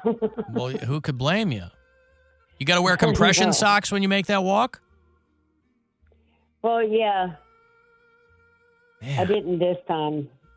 I got my foot wrapped up because it's got a big old problem. Right. Boy, Yeah. I'll tell you what. Drunk Sue is the personification of you're not going to tell her how to live. Doctors can't tell her how to live. I would never presume Sue's going to do her own thing to tell you what to do and what not to do. All right, long as you're okay, Sue, as long as you can check in momentarily. Hey, now that dude, Bob, man, I was ready to go have a beer with him, but now he's a fraud. He's a big old faker. Well, he was killing Yeah, he's a time, real and faker. he did it in a very creative way, so that's fine with me. Oh, yeah, no, that was cool. Yeah. No, I mean, it was all right. Yeah. There was somebody else on the live chat said, I want to have a beer with Bob or a drink with Bob or Well, something. yeah, that's the problem with creating a character that people start to like is sooner or later you pull the curtain back and you have to All of a hope sudden, that they you don't got no feel britches on. disappointed, right? All right, Sue, continue to take care of yourself in whatever way you see You fit, betcha, okay? babe. All right. All right. Drunk Sue, thank you. Oh, they're in camp. Sue, Sue, Sue, Sue. Can you believe what she's got going on down there? Sue's had it tough for a few years here. That's what I'm saying, but I mean, nothing is slowing her down. I mean, she's probably a little slower than she was before, but I think any one of us would probably be we'd be more scared. She has no fear. At least not so you'd notice it. Right. I think a lot of people who found themselves whatever infirmity she's finding herself in would be like, I got to change some things. Yeah. I think that's kind of like the natural order of your brain. You go, man, I got to change some things. Get it together, yeah. I got to get it together. Drunk Sue, she's like, nope. I walk the 4 blocks. I'm getting my steps in. When I get there, I get my tobacco. I get all 8 Locos, and I'm headed back to Casa Sue. I cut back on the liquor, so it's not so bad. Yeah. Did you see that Howard Stern was trending? For the black athletes thing? Yeah. I did see that. I think that is the silliest thing. He's got to be goofing around, right? I think he is. He's got to be goofing around. He sits courtside at Knicks games, and a lot of times you'll see him with Tracy Morgan and Chris Rock. Yeah. And he said the black athletes never come over and talk to him, and he hopes it's a racial thing because he'd really like them to notice him because he's there. He's like, I grew up in a black neighborhood. How come these guys don't know me? He and Eddie Murphy But grew up in the same neighborhood. There's so many people that I think are taking it serious that is why I think it's so funny where they're like, why would these 25-year-old guys know who Howard Stern is? He's like, he knows. Of course he knows they don't know who he is. Like, but it's just funny how people take it so serious. Well, but even if they don't listen, I would imagine that he's still got some juice where they would know who he was. I think there's a lot of people that have no idea who he is, especially around that age. Yeah, maybe. Because he's. But wouldn't you ask? Why would you ask about him? He's an old Jewish guy. Like they're probably like, oh, that's probably just like an agent or a friend or something. I don't think he doesn't look like somebody that you should know. But do you think that they're the same way with Jack Nicholson? You know, after Jack Nicholson was spotted on his patio after like 2 years of nothing, now he's courtside at the Lakers games again, and everybody's high-fiving him. You think the players know? I mean, LeBron walks right over and hugs him. But LeBron's almost 40 years old. I know, but I'm saying, like, just by virtue of being in the mix, wouldn't these other guys be like, who is that? And Jack Nicholson's been a staple at Lakers games going back to the 80s and decades, yeah. Howard Stern hasn't really been out much. So he's been very reclusive during the pandemic. He kind of went overboard with COVID. Yeah, so he's not. I mean, Spike Lee, everybody knows him because he's been going to Knicks games since the probably late 80s when he started getting courtside seats. But Howard Stern's not that prominent. My guess is a lot of people under 30 don't know who Howard Stern is or really have any idea about him because he's been on satellite for so long. Yeah. And if you're not tuned into that, he's not in the mix. Like, you don't hear him in the wind anymore. He's not the cultural icon that he once was. Speaking of cultural icons, Harrison Ford, the pride of Chicago, Illinois, his house, his childhood home, is for sale. He grew up at 303 North Knight Avenue in Park Ridge, Illinois. This is one of the near northwest suburbs of Chicago. He grew up just a few blocks away from where Hillary Clinton grew up. And his childhood home is for sale now for just under $400,000. It's a small ranch home. You think that holds any, talk about not having any cachet, buying Harrison Ford's childhood home? Not in the slightest. Because he wasn't famous then. He was a little Harry Ford. He was a kid. Unless he left like little surprises in like underneath floorboards or something. Nope. Right. How many families have lived in that house since then? That's like nothing. Right. Yeah. I would ask. It's for sale. I'm like, okay, so do you have anything in the closet that you kept all these years? Is there anything in the garage? I'm looking for treasure, especially for $400,000 for a ranch home. I'm just surprised how cheap it is. That's an expensive suburb. I mean, it's not. It's suburban Chicago. I mean, a house. It's not a tiny house. I mean, it's a ranch house. It looks like it's probably 3 bedrooms. What is $500,000? No, for under, it's probably $390, $385, $390. That's cheap. Okay. For that area. But anyway, I just thought it was funny that was making the rounds. We're like, you can buy Harrison Ford's, because May the 4th for Star Wars nerds. That's not enough. You also got to have Revenge of the 5th. Which is today, which has been a thing for Star Wars nerds since that movie came out. And so they have a whole extra day that they attach these kinds of things to. Now, if you had said, star of Shrinking, Harrison Ford, then you get people's ears to perk up. They go, ooh, who's that guy? But yeah, his childhood home. There was a guy who calls himself Prank Stallone. Sylvester Stallone's brother's name is Frank, and he was always considered a hanger-on back in the day, but he was a singer. He had a big, Frank Stallone had a big hit in one of the Rocky movies, didn't he? Wasn't Far From Over one of the Rocky movies? Remember Frank Stallone's Far From Over? No. When Sylvester Stallone got to be real big, everybody thought Frank Stallone, his brother, was just trying to cash in on his brother's name, but he was a singer in his own right, and he had a big hit song called Far From Over, and I think it was a big hit because it was in one of the Rocky movies. And you've heard this song over the years, even if you don't know who sang it. I'm sorry, this was in Staying Alive. This was in the This was in the Saturday Night Fever sequel called Staying Alive. But even if you didn't know who sang it, you might remember the song. Anyway, so that's the reference that this guy's making with his name on social media is Prank Stallone. And he called in to the Alex Jones show, which is still on the air. Or at least still online, whatever, while he goes through all of his litigation stuff. And this guy, Prank Stallone, called in as Tucker Carlson using AI clips of Tucker Carlson's voice. And we're going to see this happen more and more. This Dude, AI I don't like thing, this at all. I don't either, because we're on the scary. cusp. We are. There isn't going to be a long period of AI being like, oh, that's fun and funny. It's going to be real short, and then it's going to be a long period of doing awful things with AI. You already read these stories about people who get scammed because everybody has social media profiles now. So all some of these programs need is to grab a couple of clips of your voice, even just people on TikTok, and they can spoof your voice.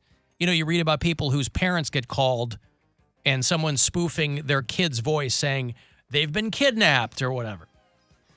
So this guy, he says he's not going to release the actual phone call until Monday. But he called in, and Alex Jones obviously didn't even give it a second thought. He couldn't believe that he had gotten so fortunate as to get a call from Tucker Carlson. So I'm interested to hear what that call, but he's also got egg on his face and, you know, Alex Jones, full of bravado and all that. And he just wants to let everybody know that this will not go unchallenged.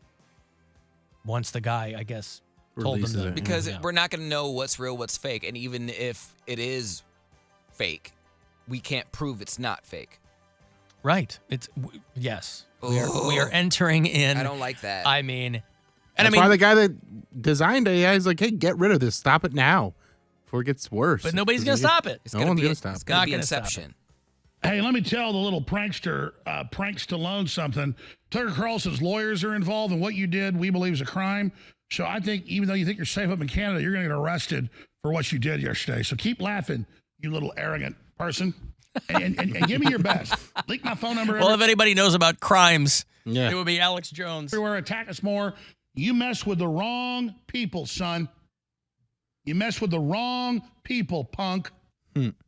I don't think Tucker Carlson wants to press charges, but you need to come on the air and need to explain your intent was not to be mean. He says, not to be mean. Just come on the show and tell people you didn't mean to be mean. Oh, who knew Alex Jones was a snowflake? Yeah. Snowflake in wolf's clothing. Not to be mean. The guy's like, yeah, I'm not coming on your show. I have absolutely no control over me talking to you. I'm not trying to be on your show. I was trying to fool you as Tucker Carlson. Right. Because he says he's pointing out the dangers of AI here. Fine and dandy. But it's serious. Because you don't know what's going on, what's been happening behind the scenes. Oh. And so you need to understand what you did is not good. And we need to get that out in the open so that it doesn't escalate any further. No escalating any further. Get out of there. Leftist ass like corn on the cob. I'm ready. I will eat your ass. Hey, Bill, do you want to start the weekend? Yeah, let's start the weekend. Can I move away from Alex Jones and start the weekend?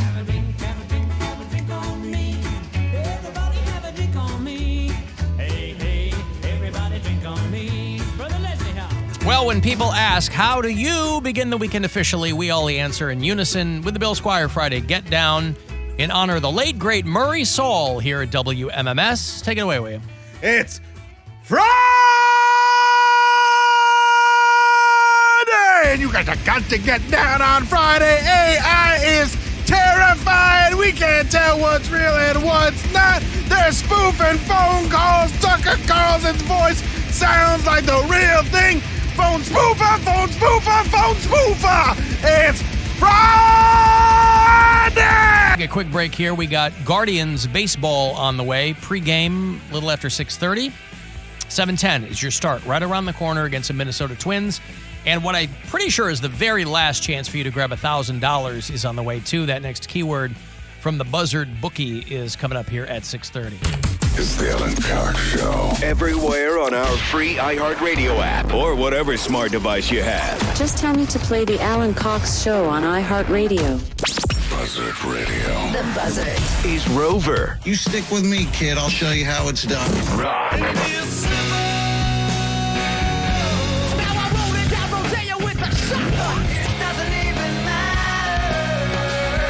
And Alan Cox. Oh, so much excitement. Who can stand it? Direct from home of the Guardians. Listen to this place. 100.7.